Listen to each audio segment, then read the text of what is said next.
ഉയർച്ചകളെ പ്രദാനം ചെയ്യുന്ന ദേവീ ദേവന്മാരുടെ പാദങ്ങളിൽ സാഷ്ടാംഗം നമസ്കരിക്കുന്നു. ഒരു യുഗപ്രഭാവൻ മലയാളികൾക്ക് വേദത്തിലെ ഉപനിഷത്തിലെ തത്വങ്ങളെ ലളിതമായ ഭാഷയിൽ എന്നെ ഈ സായം സന്ധ്യയിൽ ഇവിടേക്ക് ക്ഷണിച്ച ഇതിൻ്റെ കമ്മിറ്റി ഭാരവാഹികൾക്ക് എൻ്റെ വിനീത നമസ്കാരം. ഇവിടെ എത്തിയിരിക്കുന്ന എല്ലാ സഹോദരന്മാർക്കും നമസ്കാരം. ഇന്നത്തെ പ്രഭാഷണം നടത്തുന്ന മാന്യദേഹത്തിനും എൻ്റെ നമസ്കാരം.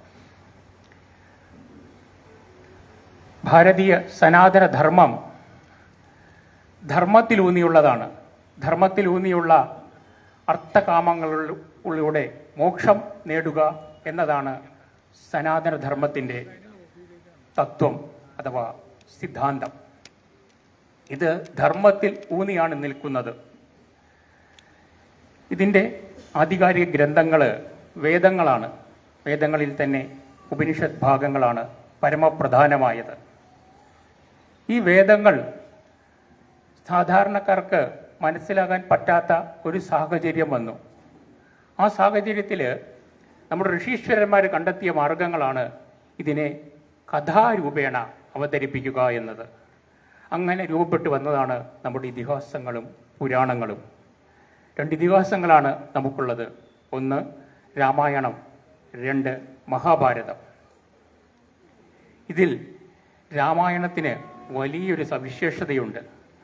അതിൽ എല്ലാവരുടെയും ഹൃദയത്തെ സ്വാധീനിക്കുന്ന രീതിയിലുള്ള കുടുംബ ബന്ധങ്ങൾ, ദാമ്പത്തിക ജീവിതത്തിൻ്റെ വിജയത്തിനുള്ള വഴികൾ, ഗുരുശിഷ്യ പാരസ്പര്യം, ഭക്തി എങ്ങനെയായിരിക്കണം, ജീവിതം എങ്ങനെയെല്ലാം ചെയ്താൽ നമുക്ക് മോക്ഷത്തിലെത്താൻ സാധിക്കും, എന്തെല്ലാം ചെയ്യണം, എന്തെല്ലാം ചെയ്യാൻ പാടില്ല എന്നെല്ലാം വിശദമായി പ്രതിപാദിക്കുന്നതാണ് രാമായണം. രാമായണത്തെക്കുറിച്ച് അമ്മ അമൃതാനന്ദമയി ദേവി പറഞ്ഞൊരു വാക്യം ഞാൻ പറയാം. രാമായണം വർഷങ്ങളായി നമ്മുടെ ആർഷ സംസ്കൃതിയുടെ രൂപപ്പെടുത്തിയെടുത്ത സംസ്കാരത്തിൻ്റെ കണ്ണാടിയാണ്. സാധാരണ കണ്ണാടിയിൽ നോക്കിയാൽ നമുക്ക് മുഖം കാണാൻ സാധിക്കും. മുഖത്തെ അഴുക്കുകൾ തുടച്ചു നീക്കുവാനും സുന്ദരമാക്കുവാനും സാധിക്കും. എന്നാൽ മനസ്സിലെ മാലിന്യങ്ങളെ കാണിച്ചു തരാൻ ആ കണ്ണാടിക്കാവില്ല. ആ കണ്ണാടിയാണ് രാമായണം. സാധാരണ കണ്ണാടി നമ്മുടെ പുറം കാണിച്ചു തരുന്ന പോലെ നമ്മുടെ അകം രൂപം, നമ്മുടെ സ്വസ്വരൂപം രാമായണം കാണിച്ചു തരുന്നു. അതിൽ നോക്കി നമ്മുടെ കുറവുകളെ തിരുത്തുവാനും നമ്മുടെ ശക്തികളെ ഉണർത്തുവാനും സാധിക്കുന്നു. ഇതാണ് രാമായണത്തെക്കുറിച്ച് അമ്മ പറഞ്ഞൊരു വാക്യം. ഈ വാക്യത്തിൽ എല്ലാം ഉണ്ട്. ഞാൻ ചെറിയൊരു കഥ പറയാം. അത് അമ്മ സാധാരണ പറയാറുള്ള കഥയാണ്. ഒരു ഭാര്യയും ഭർത്താവും കൂടി സമുദ്രയാത്ര ചെയ്യുകയാണ്. കപ്പലിലാണ് യാത്ര ചെയ്യുന്നത്. ഈ സമുദ്രയാത്ര എന്ന് പറയുമ്പോൾ നമ്മൾ ഓർക്കണം, സംസാര സമുദ്രത്തെയാണ് അവിടെ ഉദ്ദേശിക്കുന്നത്. നമ്മളിപ്പോൾ ചൊല്ലിയില്ലേ, അഴിയും തിരയും കാറ്റും ആഴവും പോലെ അങ്ങനെയുള്ള ഒരു സംസാര സമുദ്രത്തിലൂടെയാണ് ഈ സംസാര സമുദ്രത്തെയാണ് ഈ സമുദ്രയാത്ര കൊണ്ട് പ്രതീകാത്മകമായി ഉദ്ദേശിക്കുന്നത്. ഇവരിങ്ങനെ യാത്ര ചെയ്യുകയാണ്. പെട്ടെന്ന് കാറ്റും മഴയും ഇടിവെട്ടുമെല്ലാം വന്നു. കടൽ ക്ഷോഭിച്ചു. വലിയ തിരകൾ അടിച്ചു കയറാൻ തുടങ്ങി. കപ്പൽ ഇളകി മറിയാൻ തുടങ്ങി. കപ്പലിലുണ്ടായിരുന്ന എല്ലാവരും വളരെ ശബ്ദത്തിൽ നിലവിളിക്കാൻ തുടങ്ങി. എല്ലാവരെയും മരണഭയം അപഗ്രഥിച്ചു. മരണഭയം എല്ലാവരെയും ഗ്രസിച്ചു. എന്തു ചെയ്യണമെന്നറിയാതെ എല്ലാവരും നിലവിളിക്കുകയാണ്. ഈ സമയത്ത് ഈ ഭാര്യാഭർത്താക്കന്മാർ അടുത്തെടുത്തിരിക്കുകയാണ്. ഭർത്താവിന് യാതൊരു കൂസലുമില്ല. ഭാര്യ ശക്തമായിട്ട് നിലവിളിക്കുകയാണ്. ഭർത്താവ് നീ മിണ്ടാണ്ടിരിക്കുക, ശബ്ദമുണ്ടാക്കാതെ. ഇത് കേട്ടിട്ടും ഈ ഭാര്യ ശബ്ദമുണ്ടാക്കിക്കൊണ്ടേയിരിക്കുകയാണ്. വീണ്ടും ഭർത്താവ് പറഞ്ഞു, അരുത്, ശബ്ദമുണ്ടാക്കല്ലേ. പിന്നെയും ഈ ഭാര്യ ശബ്ദം വയ്ക്കുകയാണ്. അപ്പോൾ ഭർത്താവ് ബാഗിൽ നിന്നൊരു തോക്കെടുത്തിട്ട് പറഞ്ഞു, ഇനി ശബ്ദിച്ചാൽ നിന്നെ ഞാൻ വെടിവെച്ച് കൊല്ലും. ഭാര്യ നിർത്തുന്നില്ല. പിന്നെയും വളരെ ഉച്ചത്തിൽ കരയാൻ തുടങ്ങി. കുറച്ചു നേരം കഴിഞ്ഞപ്പോൾ കാറ്റും കോളുമെല്ലാം നിലച്ചു. കപ്പൽ സാധാരണ പോലെ പോകാൻ തുടങ്ങി. അപ്പോൾ ഭർത്താവ് ഭാര്യയോട് ചോദിച്ചു, അല്ല, ഞാൻ ഈ തോക്കെടുത്ത് കാണിച്ചിട്ട് നിനക്കൊരു പേടിയും തോന്നിയില്ലേ? നിനക്കൊരു ഭയവും തോന്നിയില്ലേ? ഞാൻ നിന്നെ കൊല്ലുമെന്ന് നിനക്ക് തോന്നിയില്ലേ? അപ്പോൾ ഭാര്യ പറഞ്ഞു, ഇല്ല, കാരണം അത് നിങ്ങളുടെ കയ്യിലാണ് തോക്കിരിക്കുന്നത്. അതിൻ്റെ നിയന്ത്രണം നിങ്ങളുടെ കൈകളിലാണ്. അതിൻ്റെ നിയന്ത്രണം നിങ്ങളുടെ കയ്യിലിരിക്കുന്നിടത്തോളം കാലം എനിക്ക് ആപത്തുണ്ടാക്കുന്ന, ദുഃഖമുണ്ടാക്കുന്ന ഒന്നും നിങ്ങൾ ചെയ്യില്ല എന്ന് എനിക്കറിയാം. അതുകൊണ്ടാണ് ഞാൻ നിങ്ങൾ തോക്ക് ചൂണ്ടിയിട്ടും പേടിക്കാത്തത്. അപ്പോൾ ഭർത്താവ് പറഞ്ഞു, ഇത് തന്നെയാണ് ഞാനും പറയുന്നത്. ഞാൻ ആരാധിക്കുന്ന ദൈവത്തിൻ്റെ കയ്യിലാണ് ഈ കപ്പലിൻ്റെ നിയന്ത്രണം എന്നെനിക്കറിയാം. ഈ കപ്പൽ എങ്ങനെയെല്ലാം എന്തെല്ലാം സംഭവിച്ചാലും എനിക്ക് ദോഷം വരുന്നുവെന്നും ആ ദൈവം ചെയ്യില്ല എന്ന് എനിക്കറിയാം. അതുകൊണ്ടാണ് ഞാൻ ധൈര്യമായിട്ടിരുന്നത് എന്ന് ഈ ഭർത്താവ് പറഞ്ഞു. ഇതാണ് ശരിയായ ഈശ്വര വിശ്വാസം. ഈ വിശ്വാസമാണ് നമ്മൾ രാമായണത്തിലൂടെ നേടിയെടുക്കേണ്ടത്. അതിനായിരിക്കണം നമ്മുടെ ഈ രാമായണ പ്രഭാഷണം കൊണ്ടും രാമായണ പാരായണം കൊണ്ടും നമ്മൾ നേടിയെടുക്കേണ്ടത്. അധ്യാത്മ രാമായണത്തിൽ രാമചന്ദ്രൻ രാവണനെ വധിച്ചിട്ട് തിരിച്ച് അയോധ്യയിലേക്ക് വരുമ്പോൾ ഭരതൻ സ്വീകരിച്ചുകൊണ്ട് പറയുന്നൊരു വാക്യമുണ്ട്. മുന്നേതിലും 10 മടങ്ങായുണ്ടഹ ഉണ്ടിഹ രാജഭണ്ഡാരവും ഭൂപതേ, ആനയും തേരും കുതിരയും പാർത്തു കാൺ ഊനമില്ലാതെ 10 മടങ്ങുണ്ടല്ലോ. 14 വർഷം ഭരതൻ ഭരിച്ചിട്ട് രാജ്യം കുട്ടിച്ചോറാക്കല്ല ചെയ്തത്. പറയുകയാണ്, മുന്നേതിലും 10 മടങ്ങായി ഉണ്ടിഹ രാജഭണ്ഡാരവും ഭൂപതേ. ഖജനാവ് നേരത്തെ ഉണ്ടായിരുന്നതിനേക്കാൾ 10 ഇരട്ടിയുണ്ട്. ആനയും തേരും കുതിരയും പാർത്ത് കാൺ ഊനമില്ലാതെ 10 മടങ്ങുണ്ടല്ലോ.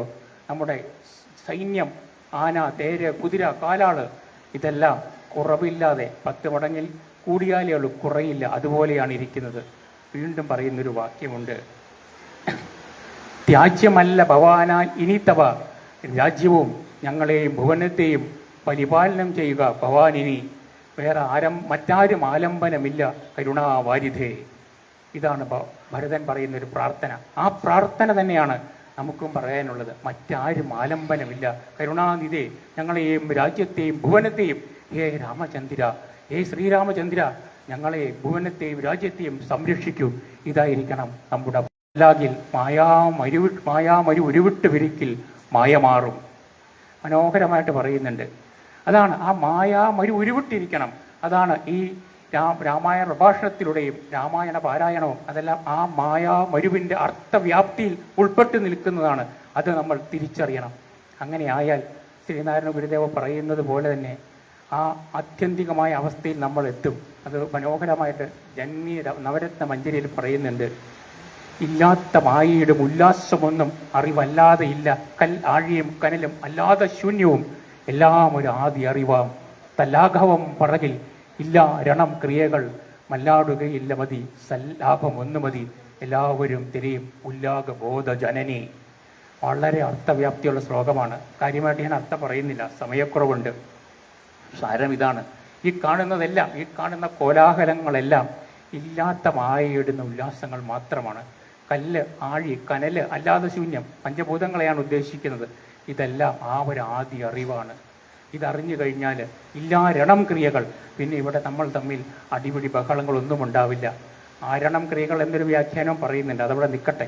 ഇല്ലാ രണം ക്രിയകൾ, പിന്നെ നമ്മൾ തമ്മിൽ യാതൊരു വഴക്കും ഉണ്ടാവില്ല. കാരണം എല്ലാം ഏകമാണ്, എല്ലാം ആ സച്ചിദാനന്ദ സ്വരൂപമാണ് എന്ന് നമ്മൾ തിരിച്ചറിയും. തല്ലാഭം ഒന്നു മതി, അത് മാത്രമാണ് നമുക്ക് വേണ്ടത്. അതായിരിക്കണം നമ്മൾ ഈ രാമായണ പ്രഭാഷണത്തിലൂടെ നേടിയെടുക്കേണ്ടത്. കൂടുതൽ കാര്യങ്ങളെല്ലാം നമ്മുടെ പ്രഭാഷകൻ അദ്ദേഹം തന്നെ പറഞ്ഞു തരും. ഞാൻ എൻ്റെ വാക്കുകൾ അവസാനിപ്പിക്കുന്നു. ഓം അമൃതേശ്വരീ നമഃ.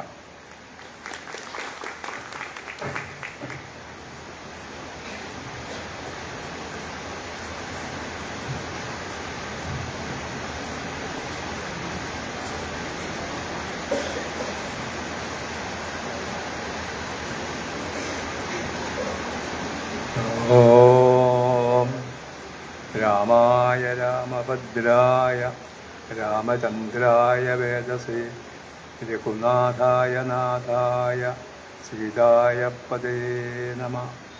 പൂജന്തം രാമ രാമേതി മധുരം മധുരാക്ഷരം ആരൂഹ്യകവിതാശാഖാ വന്ദേ വാൽമീകി കോകിലം. സദാശിവസമാരംഭാം ശങ്കരാചാര്യമധ്യമാം അസ്മദാചാര്യപര്യന്താം വന്ദേ ഗുരുപരമ്പര. സുബ്രഹ്മണ്യ സ്വാമിയുടെയും ശ്രീനാരായണ ഗുരുവിൻ്റെയും ദേവസാന്നിധ്യമുള്ള ഈ മണ്ണിൽ രാമായണ പ്രഭാഷണം നടത്തുവാൻ അവസരം തന്ന SNBC ഭാരവാഹികൾക്കും നന്ദി പറഞ്ഞുകൊണ്ട് വേദിയിലും സദസ്സിലുമുള്ള എല്ലാ മഹൽ വ്യക്തികൾക്കും എൻ്റെ നമസ്കാരം. രാമായണത്തെക്കുറിച്ച് അതിൻ്റെ പ്രാധാന്യത്തെക്കുറിച്ചും സ്വാമിജി പറഞ്ഞു കഴിഞ്ഞു. ആദികാവ്യമായ വാൽമീകി രാമായണം 24,000 ശ്ലോകങ്ങളാണ്. ശരിക്കും വാൽമീകി രാമായണം എന്ന് പറയുമ്പോൾ യോഗവാസിഷ്ടം 32,000 ശ്ലോകങ്ങൾ ഉൾപ്പെടെ 56,000 ശ്ലോകങ്ങൾ വരും. നമ്മുടെ ആദ്യത്തെ ഇതിഹാസമാണ് വാൽമീകി രാമായണം. രണ്ടാമത്തെ ഇതിഹാസമാണ് മഹാഭാരതം. അത് 1,25,000 ശ്ലോകങ്ങളാണ്. അതിൽ 60,000 ശ്ലോകങ്ങൾ പക്ഷിമൃഗാദികൾ കഥാപാത്രങ്ങളായിട്ടുള്ളതും 65,000 ശ്ലോകങ്ങൾ മനുഷ്യർ കഥാപാത്രങ്ങളുമുള്ളത്. മഹാഭാരതം അതിബൃഹത്താണ്. വാൽമീകി രാമായണം അത്രയും വലിപ്പമില്ലെങ്കിലും ആത്മീയമായ ഉന്നമനത്തിനു വേണ്ടി വാൽമീകി ലോകരക്ഷയ്ക്കും വേണ്ടി രചിച്ചിട്ടുള്ളതാണ്. അത് പഠിക്കുക എന്നുള്ളത് എത്ര വർഷം പഠിച്ചാലും തീരാത്തതാണ്. ഈ 24,000 ശ്ലോകങ്ങൾ എന്ന് പറയുന്നത്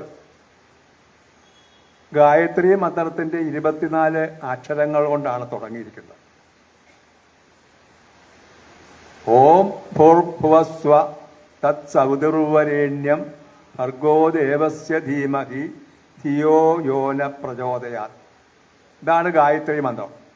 അതിലെ ആദ്യത്തെ 3 അക്ഷരം 3 വ്യാകൃതികളാണ്. എല്ലാ മന്ത്രങ്ങളും ഏതെങ്കിലും ഒരു വ്യാകൃതിയിൽ ചൊല്ലണം. ഓം ആദ്യത്തെ വ്യാകൃതിയാണ്. ഗായത്രി മന്ത്രം 3 വ്യാകൃതിയിലാണ്. ആ 3 വ്യാകൃതി മാറ്റിക്കഴിഞ്ഞിട്ട് തത് സൗദിർവരേണ്യം എന്ന് തുടങ്ങുന്ന ആ 3 വരികൾ 24 അക്ഷരങ്ങളാണ്. അതിലെ ഓരോ അക്ഷരത്തിനും 1000 ശ്ലോകം വെച്ചാണ് വാൽമീകി എഴുതിയിരിക്കുന്നത്. ഈ ഗായത്രി മന്ത്രത്തിലെ 24 അക്ഷരത്തിലെ ഓരോ അക്ഷരത്തിനും 1000 ശ്ലോകങ്ങൾ വെച്ചാണ് 24,000 ശ്ലോകങ്ങൾ എഴുതിയിരിക്കുന്നത്. അത് സാധാരണക്കാർക്ക് പഠിക്കുവാൻ ബുദ്ധിമുട്ടുള്ളത് കൊണ്ട് പിന്നീട് വ്യാസമഹർഷിയാണെന്നാണ് പറയപ്പെടുന്നത്. ബ്രഹ്മാണ്ഡ പുരാണത്തിലെ ഉത്തരാർത്ഥത്തിലെ വാൽമീകി രാമായണം അധ്യാത്മരാമായണം, വാൽമീകി രാമായണത്തിനും അധ്യാത്മരാമായണം അത് ഏതാണ്ട് 4,600ഓളം ശ്ലോകങ്ങളായി കുറച്ചു. അങ്ങനെ അധ്യാത്മരാമായണം പിന്നീട് ഭാരതത്തിലുള്ള എല്ലാ ഭാഷകളിലേക്കും വിവർത്തനം ചെയ്യപ്പെട്ടു. മഹാരാജാസ് കോളേജിലെ പ്രൊഫസറായിരുന്ന ലീലാവതി ടീച്ചർ അതിനെക്കുറിച്ച് ഗവേഷണം നടത്തിയിട്ട് പറഞ്ഞത് കേരളത്തിൽ അധ്യാത്മരാമായണത്തിന് 200ഓളം വിവർത്തനങ്ങൾ ഉണ്ടായിട്ടുണ്ട്. 200ഓളം വിവർത്തനങ്ങൾ ഉണ്ടായിട്ടുണ്ട്. തമിഴ്നാട്ടിൽ ഏതാണ്ട് 300ഓളം വിവർത്തനങ്ങളാണുള്ളത്. തെലുങ്കിൽ 400-ൽ കൂടുതൽ വിവർത്തനങ്ങൾ ഉണ്ടായിട്ടുണ്ട്. മലയാളത്തിൽ 200-ൽ കൂടുതൽ വിവർത്തനങ്ങൾ ഉണ്ടായിട്ടുണ്ടെങ്കിലും ആധ്യാത്മിക ചൈതന്യമുള്ള വിവർത്തനം എഴുത്തച്ഛൻ്റേത് മാത്രമാണ്. ഏതാണ്ട് 400 വർഷത്തിന് മുമ്പ് നമ്മുടെ ഹൈന്ദവ ഭവനങ്ങളിൽ പാരായണം ചെയ്യുവാൻ ഒരു ഗ്രന്ഥം ഇല്ലാത്ത ആ ദയനീയ അവസ്ഥയിൽ നിന്നും ഈ മനുഷ്യരെ മോചനിപ്പിക്കുവാൻ വേണ്ടി എഴുത്തച്ഛൻ രചിച്ചതാണ് അധ്യാത്മരാമായണം. അധ്യാത്മരാമായണത്തിൻ്റെ സംസ്കൃതത്തിലുള്ള മൂലത്തിൽ നിന്നും ചില ഭാഗങ്ങൾ ഒഴിവാക്കിയിട്ടുണ്ട്, ചിലത് പോരാതുള്ളത് വാൽമീകി രാമായണത്തിൽ നിന്നും ചേർത്തിട്ടുമുണ്ട്. ഒരു പദാനുപദ വിവർത്തനമല്ല, സ്വതന്ത്ര വിവർത്തനമാണ്. സ്വതന്ത്ര വിവർത്തനം എന്ന് പറയുമ്പോൾ തൻ്റേതായ ഒരു ശൈലിയുണ്ട്. താൻ പഠിച്ചിട്ടുള്ളത് മറ്റുള്ളവരെ പഠിപ്പിക്കുക. ചെറിയ ഉദാഹരണം, ബ്രഹ്മാ വിഷ്ണു മഹേശ്വരന്മാർ സൃഷ്ടിത്തി സംഹാരത്തിൻ്റെ മൂർത്തികൾ നമ്മളൊക്കെ പഠിച്ചിട്ടുള്ളതും കേട്ടിട്ടുള്ളതുമാണ്. എഴുത്തച്ഛൻ അവിടെ ഒരു ചെറിയ ഭേദഗതി വരുത്തി. ബ്രഹ്മ വിഷ്ണു രുദ്ര, നിങ്ങൾ രാമായണം വായിക്കുമ്പോൾ അവിടെ പലയിടത്തും കാണാം. എന്തുകൊണ്ട്? ശിവൻ മംഗളദായകനാണ്. ശിവൻ മംഗളദായകനാണ്. പിന്നെങ്ങനെ സംഹരിക്കും? ശിവന് 16 ഭാവങ്ങളുണ്ട്. അതിൽ ഒരു ഭാവമാണ് രൗദ്രഭാവം. ആ രൗദ്രഭാവത്തിൽ വരുമ്പോൾ മാത്രമേ ശിവൻ സംഹരിക്കുകയുള്ളൂ. അതുകൊണ്ടാണ് സൃഷ്ടിസ്ഥിതി സംഹാരത്തിൻ്റെ മൂർത്തി ബ്രഹ്മ വിഷ്ണു രുദ്ര എന്ന് എഴുത്തച്ഛൻ നമ്മെ പഠിപ്പിച്ചത്. പഠിപ്പിച്ചെങ്കിലും ഇന്ന് നമ്മൾ പഠിച്ചിട്ടില്ല. രാമായണം വായിച്ചാൽ പോരാ, അത് പഠിച്ചു പോകുമ്പോഴേ നമുക്കതിൻ്റെ അർത്ഥവും അതിൻ്റെ വ്യാപ്തിയും മനസ്സിലാവും. ഇനി നമുക്ക് കഥയിലേക്ക് കടക്കാം. കഥകളൊക്കെ എല്ലാവർക്കും അറിയാവുന്നതാണ്. കഥകൾ കേട്ടുപോയിട്ടും കാര്യമില്ല. 24,000 ശ്ലോകമുള്ള വാൽമീകി രാമായണത്തെക്കുറിച്ചൊരു പഠനം നടത്തിയിട്ട് ഡോക്ടർ ഗോപാലകൃഷ്ണൻ പറഞ്ഞത്, അതിൽ 97 ശ്ലോകങ്ങൾ സന്തോഷത്തെ പ്രദാനം ചെയ്യുന്നതും 24,097 കഴിഞ്ഞ് ബാക്കിയുള്ളത് 23,903 ശ്ലോകങ്ങൾ സന്തോഷകരമല്ലാത്തതുമാണ്. എന്നാൽ സന്തോഷകരമല്ലാത്തത് എന്ന് നാം പറയുന്ന ശ്ലോകങ്ങളെല്ലാം യഥാർത്ഥത്തിൽ അവസാനിക്കുന്നത് സന്തോഷത്തിലായിരിക്കും. അതാണ് അതിൻ്റെ പ്രത്യേകത. അത് ഈ ലോകത്ത് നടന്നുകൊണ്ടിരിക്കുന്ന ഓരോ സംഭവങ്ങളും നമുക്ക് ആദ്യം ദുഃഖം തരുന്നുവെന്നുണ്ടെങ്കിലും അതിൻ്റെ പിന്നിൽ ഒരു സുഖം വന്നു ചേരുന്നതായിരിക്കും. അതാണ് അതിൻ്റെ പോക്കം. ഈ ഭാരതം ഭരിച്ചിരുന്ന ചക്രവർത്തിയാണ് ദശരഥൻ. ദശരഥൻ്റെ യഥാർത്ഥ പേര് നേമി എന്നാണ്. നേമി എന്നാണ് ദശരഥൻ്റെ യഥാർത്ഥ പേര്. ദേവാസുര യുദ്ധത്തിൽ 10 ദിക്കിലേക്ക് ഒന്നിച്ച് 10 രഥത്തിലിരുന്ന് യുദ്ധം ചെയ്തവൻ, ഒരു രഥത്തിലിരുന്നുകൊണ്ട് 10 ദിക്കിലേക്ക് യുദ്ധം ചെയ്തുകൊണ്ട് 10 രഥത്തിലിരുന്ന് യുദ്ധം ചെയ്തവൻ എന്ന അർത്ഥത്തിൽ ആണ് ദശരഥൻ എന്ന പേരുണ്ടായത്.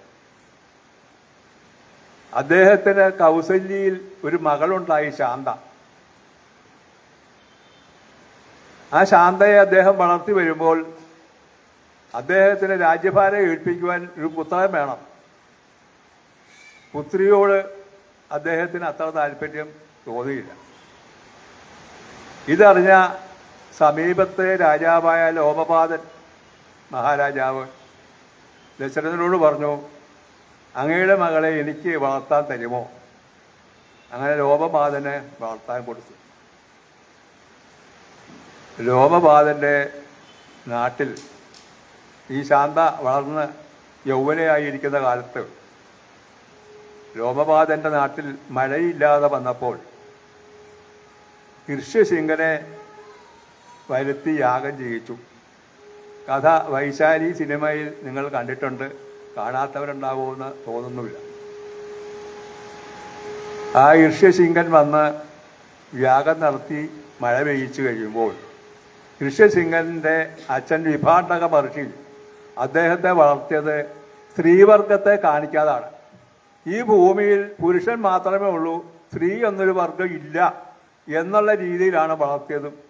ഇവിടെ വന്നപ്പോഴാണ് സ്ത്രീകളെ കാണുന്നതും അദ്ദേഹത്തിന് വിവാഹം കഴിക്കാനുള്ള താല്പര്യമുണ്ടെന്ന് മനസ്സിലാകുന്നത്. അങ്ങനെയാണ് ലോമപാദൻ തൻ്റെ ഗുരുവിൻ്റെ നിർദ്ദേശപ്രകാരം ശാന്തയെ ഋഷ്യശൃംഖനെ വിവാഹം കഴിച്ചു കൊടുത്തു. കൊടുത്തില്ല എങ്കിൽ വിഭാണ്ഡക മഹർഷി തൻ്റെ നാട്ടിൽ വന്ന് തൻ്റെ മകനെ വശീകരിച്ചു കൊണ്ടുവന്ന ഈ രാജാവിനെ ഉൾപ്പെടെ ശപിച്ച് ഭസ്മമാക്കി കളയും. അതിൽ നിന്ന് ഒഴിവാക്കാൻ വേണ്ടി രാജഗുരു പറഞ്ഞു കൊടുത്താണ് വിഭാണ്ഡകൻ വരുന്നതിന് മുമ്പായിട്ട് മകളെ ശാന്തയെ വിവാഹം കഴിച്ചു കൊടുക്കുക. വരുമ്പോൾ രാജസിംഹാസനത്തിൽ തൻ്റെ മകൻ യുവരാജാവായി ഇരിക്കുന്നത് കണ്ടിട്ട് അദ്ദേഹം ശപിക്കാതെ പോവും. അങ്ങനെയാണ് ശാപത്തിൽ നിന്ന് മോചനം കിട്ടി. ഈ ദശരഥൻ കൗസല്യ വിവാഹം കഴിച്ചു, കുട്ടികളുണ്ടായി. ഒരു കുട്ടിയെ ഉണ്ടായി, പിന്നെ ഉണ്ടായില്ല. സുമിത്ര വിവാഹം കഴിച്ചിട്ടും കുട്ടികളുണ്ടായില്ല. അങ്ങനെ വയസ്സായി കഴിയുമ്പോൾ യൗവനയുക്തിയായ കേകയ രാജ്യത്തെ അശ്വതി എന്ന ചക്രവർത്തിയുടെ മകൾ കൈകേയിയെ വിവാഹാഭ്യർത്ഥനയായിട്ട് ചെന്നു. അദ്ദേഹം ഈ വൃദ്ധനെ സുന്ദരിയായ യൗവനയുക്തയായ മകളെ വിവാഹം കഴിച്ചു കൊടുക്കുവാൻ അത്ര വലിയ താല്പര്യമില്ലായിരുന്നു. കൈകേയി വെറും ഒരു യുവതിയല്ല, സർവ്വസൈന്യാധിപതിയാണ്. എല്ലാ യുദ്ധങ്ങളും പഠിച്ച യോദ്ധാവും കൂടിയാണ്. അശ്വതി ഒരു കണ്ടീഷൻ വെച്ചു, വിവാഹം ചെയ്തു തരാം, എൻ്റെ മകൾക്കുണ്ടാകുന്ന പുത്രൻ രാജാവായിരിക്കണം. അങ്ങനെ സമ്മതിച്ചുകൊണ്ടാണ് അന്ന് വിവാഹം നടത്തിയത്. ഈ ദശരഥന് പല അബദ്ധങ്ങളും പറ്റിയിട്ടുണ്ട്, പല ശാപങ്ങളും കിട്ടിയിട്ടുണ്ട്. ഈ ശാപങ്ങളൊക്കെ പലപ്പോഴും സുഖത്തെ തരുന്നതായിരിക്കും, നമ്മളറിയില്ല. ദശരഥൻ കാട്ടിൽ നിന്ന് ആയാട്ടിന് പോയപ്പോൾ ആന വെള്ളം കുടിക്കുന്നു, വെള്ളം എടുക്കുന്നു എന്നുള്ള ധാരണയിൽ അവിടേക്ക് രാത്രിയിലായിരുന്നു അമ്പ ചെയ്ത് ഒരു മുനികുമാരൻ മരിച്ചുപോയി. അദ്ദേഹത്തിൻ്റെ പിതാവ് ഒരു ശാപം കൊടുത്തു, നീ പുത്ര ദുഃഖത്താൽ മരിക്കും എന്ന്. ആ ശാപം ദശരഥന്റെ അനുഗ്രഹമായി. നമ്മളൊരു ശാപമായിട്ടാണ് കാണുന്നത്. കാരണം തനിക്ക് പുത്രന്മാരുണ്ടാവുകയില്ല എന്ന് വിചാരിച്ചിരുന്ന ആളിന് പുത്ര ദുഃഖത്താൽ മരണം ഉണ്ടാകുമെന്ന് പറഞ്ഞു കഴിഞ്ഞാൽ പുത്രൻ ഉണ്ടാകുമെന്നായില്ലേ. ഇനിയും പുത്രൻ ഉണ്ടായേ പറ്റുള്ളൂ. അതാണ് ആ ശാപത്തിന്റെ മഹത്വം. ആ ശാപം ഒരു സന്തോഷത്തിന്റെ ശുഭോദകമായി. അതാണ് രാമായണത്തിലെ ദുഃഖകരമായ കാര്യങ്ങളിലേക്ക് പിന്നിലുള്ള സന്തോഷം. ഈ 97 ശ്ലോകങ്ങൾ കഴിഞ്ഞ് ബാക്കിയുള്ളതൊക്കെ ദുഃഖകരമാണെന്ന് പറഞ്ഞാൽ ദുഃഖകരമല്ല. നമുക്കാദ്യം തോന്നും അത്രയേ ഉള്ളൂ. ഈ ദശരഥനെ പറ്റിയ അബദ്ധങ്ങളാണ് അതൊക്കെ. എങ്ങനെ രാത്രിയിൽ നായാട്ടിന് പോകാൻ പാടില്ല, ഇനിയും ആനയെ നായാട്ടിൽ കൊല്ലാൻ പാടില്ല, ഈ നിയമമൊക്കെ ലംഘിച്ചു. എത്ര വലിയ മനുഷ്യരാണെങ്കിലും ചില സമയത്ത് ചില അബദ്ധങ്ങൾ പറ്റിപ്പോകും. ഇത് മനുഷ്യ സഹജമാണ്. എത്ര വലിയവനാണും എത്ര ബുദ്ധിമാനാണെങ്കിലും ചില സമയത്ത് അബദ്ധങ്ങൾ പറ്റിപ്പോകും, നമുക്കും സംഭവിക്കും. അതിനാരെയും കുറ്റം പറഞ്ഞിട്ട് കാര്യമില്ല. പക്ഷേ ഈ അദ്ദേഹത്തിന്റെ ബുദ്ധിമോശമൊക്കെ ശാപത്തിന് കാരണമാകുകയും ആ ശാപം തനിക്ക് അനുഗ്രഹമായി വരികയും ചെയ്തു. അങ്ങനെ തനിക്ക് വേണ്ട എന്ന് വിചാരിച്ച മകളുടെ ഭർത്തനാമിനെ കൊണ്ട് യാഗം ചെയ്യിച്ചിട്ടാണ് 4 കുട്ടികൾ ഉണ്ടാകുന്നത്. ഇവിടെയും നമുക്ക് പറഞ്ഞിരുന്ന പാഠമാണ്. ഒന്നിനെയും വില കുറച്ച് കാണാൻ പാടില്ല. ഈ പ്രപഞ്ചത്തിന്റെ എല്ലാ സൃഷ്ടികളിലും സ്ത്രീയിലൂടെയാണ് നടക്കുന്നത്. ഭൂമി സ്ത്രീയാണ്. സ്ത്രീ ഇല്ലെങ്കിൽ പ്രപഞ്ചമില്ല. ഭാര്യ സ്ത്രീ എന്ന് പറയുന്നതാണ് സത്യം. അമ്മ സത്യവും അച്ഛൻ മിഥ്യയുമാണ്. അമ്മ പറയുന്ന ആളല്ലേ അച്ഛൻ. തെളിവില്ലുണ്ടോ? അത് ഭാരതത്തിലെ ഋഷിമാര് സന്യാസം സ്വീകരിച്ചു കഴിഞ്ഞാൽ അവരുടെ ഗുരുവിനെയും ദേവനെയും മാതാവിനെയും മാത്രമേ വന്ദിക്കാറുള്ളൂ. പിതാവിനെ വന്ദിക്കാറില്ല. പിതാവ് തൻ്റെ മകൻ സന്യാസിയായി കഴിഞ്ഞാൽ ആ സന്യാസിയെ വണങ്ങിക്കൊള്ളണം. ഭാരതത്തിൻ്റെ പാരമ്പര്യമാണ്. ആർഷഭാരതം എന്ന് പറയുമ്പോൾ ആർഷഭാരതത്തിൻ്റെ സംസ്കാരമാണ് സന്യാസി ദേവനെയും ഗുരുവിനെയും തൻ്റെ മാതാവിനെയും മാത്രമേ വന്ദിക്കുകയുള്ളൂ. സായിപ്പ് വന്നതിന് ശേഷമാണ് ഈ മാതൃത്വത്തിൻ്റെ ശക്തി എടുത്തു കളഞ്ഞ് പിതൃത്വത്തിന് പ്രാധാന്യം കൊടുത്തു. അങ്ങനെയുള്ള ഒരു രാജ്യത്താണ് ദശരഥൻ പറ്റിയ അബദ്ധം. തനിക്ക് വേണ്ട എന്ന് വെച്ച ആ മകളുടെ ഭർത്താവിനെ കൊണ്ട് തനിക്ക് 2 പുത്രന്മാരുണ്ടാകാനുള്ള അനുഗ്രഹം വാങ്ങിക്കേണ്ടി വന്നു. നമുക്ക് പാഠങ്ങൾ പഠിപ്പിച്ചു തരികയാണ്. രാമായണം ഭക്തി ഉണ്ടാക്കുന്നത് മാത്രമല്ല, ഭൗതിക ജീവിതത്തിൽ എങ്ങനെ ജീവിച്ചു പോകണം എന്ന് ഓരോ വഴികളിലൂടെ നമുക്ക് വരച്ചു തരുന്നതാണ്. ആ വഴികളിൽ കൂടി വേണം നമ്മൾ യാത്ര ചെയ്യാൻ. ഭക്തിയല്ല, സത്യമാണ്. സത്യവും നീതിയും നമ്മളുടെ കൂടെ ഉണ്ടെങ്കിൽ മാത്രമേ ജീവിതം പൂർണ്ണമാകുകയുള്ളൂ. അത് നമുക്ക് കാണിച്ചു തന്ന നമ്മളുടെയൊക്കെ മുമ്പിൽ നമുക്കൊക്കെ ഗുരുസ്ഥാനീയനായിരുന്ന സാനുമാഷ് ഈ വേദിയിൽ നമ്മൾ വിളിച്ചു വരുത്തി അദ്ദേഹത്തിനെ ആദരിച്ചിട്ടുള്ളതാണ്. ഒരു പ്രാവശ്യം കേന്ദ്ര സാഹിത്യ അക്കാദമിയുടെ അവാർഡ് കിട്ടിക്കഴിഞ്ഞപ്പോഴാണ് തോന്നുന്നു, അല്ലേ? അന്നത്തെ കേന്ദ്രമന്ത്രി ശ്രീ വയലാർ രവി അദ്ദേഹമാണ് വന്ന് ആദരിച്ചത്. മലയാള സാഹിത്യത്തിലെ അത്യുന്നത പദവിയിലെത്തിയ കേന്ദ്ര സർക്കാരിൻ്റെയും സംസ്ഥാന സർക്കാരിൻ്റെയും അവാർഡുകളൊക്കെ ലഭിച്ച ചങ്ങമ്പുഴയുടെ, വൈക്കം മുഹമ്മദ് ബഷീറിൻ്റെയൊക്കെ ആത്മകഥകൾ ജീവചരിത്രം എഴുതിയ, ഗുരുദേവൻ്റെ ജീവചരിത്രം എഴുതിയ, സാഹിത്യത്തിന് ഒരിക്കലും മറക്കാൻ പറ്റാത്ത മഹൽ വ്യക്തിത്വം നമ്മെ വിട്ടുപിരിഞ്ഞ ദിവസമാണ്. അദ്ദേഹത്തെ നമ്മൾ സ്മരിക്കുമ്പോൾ ഒരു പൂർണ്ണ മനുഷ്യനായിട്ട് നമുക്ക് കാണാം. ഒരു പൂർണ്ണ മനുഷ്യനാണ് അദ്ദേഹം. നമ്മളത് ശ്രദ്ധിച്ചിരിക്കേണ്ടതാണ്. വേദത്തിൽ ഒരു മന്ത്രമുണ്ട്, സുധാമയ വരദ വേദമാതാ പ്രചോദയന്താം പാവമാനീന്തിച്ചാനാം ആയുപ്രാണം പ്രജാം പശുവും കീർത്തി ദ്രവിണം ബ്രഹ്മവർച്ചസം മയ്യന്തത്വ വിരുദ്ധ ബ്രഹ്മലോ. ഒരു വ്യക്തി ജഗദീശ്വരനോട് തനിക്ക് എന്തൊക്കെ ആവശ്യമുണ്ടെങ്കിലും അത് ചോദിക്കാം. അങ്ങനെ ചോദിക്കുന്ന ഒരു മന്ത്രമാണ്. എനിക്ക് ഇന്നതിനൊക്കെ ആവശ്യമുണ്ട്. വരങ്ങൾ നൽകുന്ന വേദമാതാവേ, എനിക്ക് ധിരത്വം വേണം, എനിക്ക് ധനം വേണം, പുത്രസമ്പത്ത് വേണം, താപരജംഗമ സ്വത്തുക്കൾ വേണം, എന്നെ ലോകം അറിയപ്പെടണം എന്ന് പറഞ്ഞാൽ അതനുസരിച്ച് ജീവിക്കാനുള്ള വിദ്യാഭ്യാസവും വിവരവും എനിക്കുണ്ടാകണം. അതിനുള്ള മനസ്സുണ്ടാകണം. മനുഷ്യരെ സേവിക്കാനുള്ള മനസ്സുണ്ടാകണം. ഇത് കഴിഞ്ഞ് എനിക്ക് 100 വയസ്സ് വരെ ജീവിക്കണം. ആയുസ് പറഞ്ഞിരിക്കുന്നത് മനുഷ്യർക്ക് 100 വയസ്സാണ്. ഈ ശതമെന്നാണ് വേദത്തിൽ പറയുന്നത്. എല്ലാം കഴിഞ്ഞ് എനിക്ക് ബ്രഹ്മത്തെ അറിഞ്ഞുകൊണ്ട് ആ ബ്രഹ്മത്തിൽ ലയിച്ചു ചേരണം. എല്ലാവർക്കും സാധിക്കുമോ? സാധിക്കും. സാനുമാഷ്ക്ക് സാധിച്ചിട്ടുണ്ടാവും. ഈ പറഞ്ഞതെല്ലാം ഉണ്ട്. ഈ പറഞ്ഞതെല്ലാം ഉണ്ട്. അറിവുണ്ട്, പുത്രസമ്പത്തുണ്ട്, ധനമുണ്ട്, കീർത്തിയുണ്ട്. ആയുസ് 97 വയസ്സ് വരെ ജീവിച്ചിരുന്നു. ആരെയും ഉപദ്രവിക്കാതെ, ആരുടെയും ശാപം കിട്ടാതെ ആ ബ്രഹ്മത്തിൽ ലയിച്ചു ചേർന്നിരിക്കുന്നു. അങ്ങനെ ഒരു വ്യക്തിയെ നമ്മൾ സ്മരിക്കുന്ന ഒരവസരവും കൂടിയാണ്.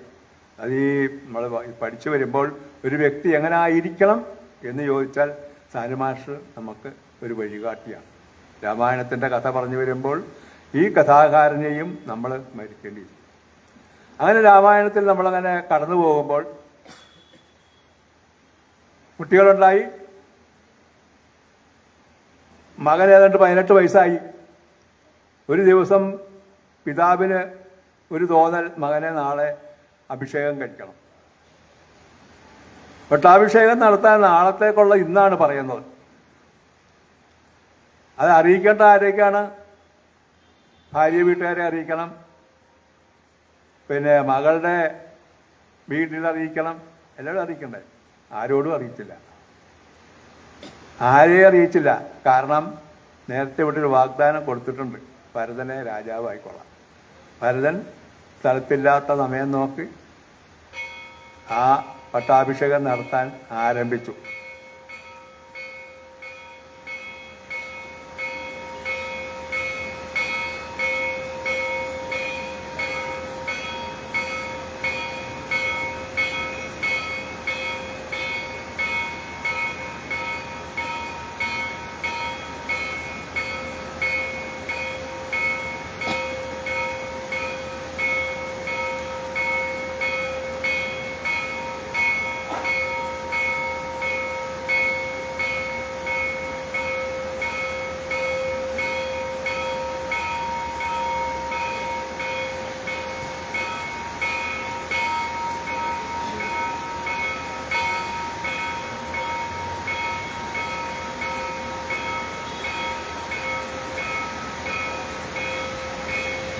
ആ അഭിഷേകം നടക്കാൻ തുടങ്ങുന്നതായിട്ട് മന്ദരെ അറിയുമ്പോഴാണ് മന്ദര കൈകേയി ഉപദേശിക്കുന്നത്. രാമനെ രാജാവാക്കി കഴിഞ്ഞാൽ നീ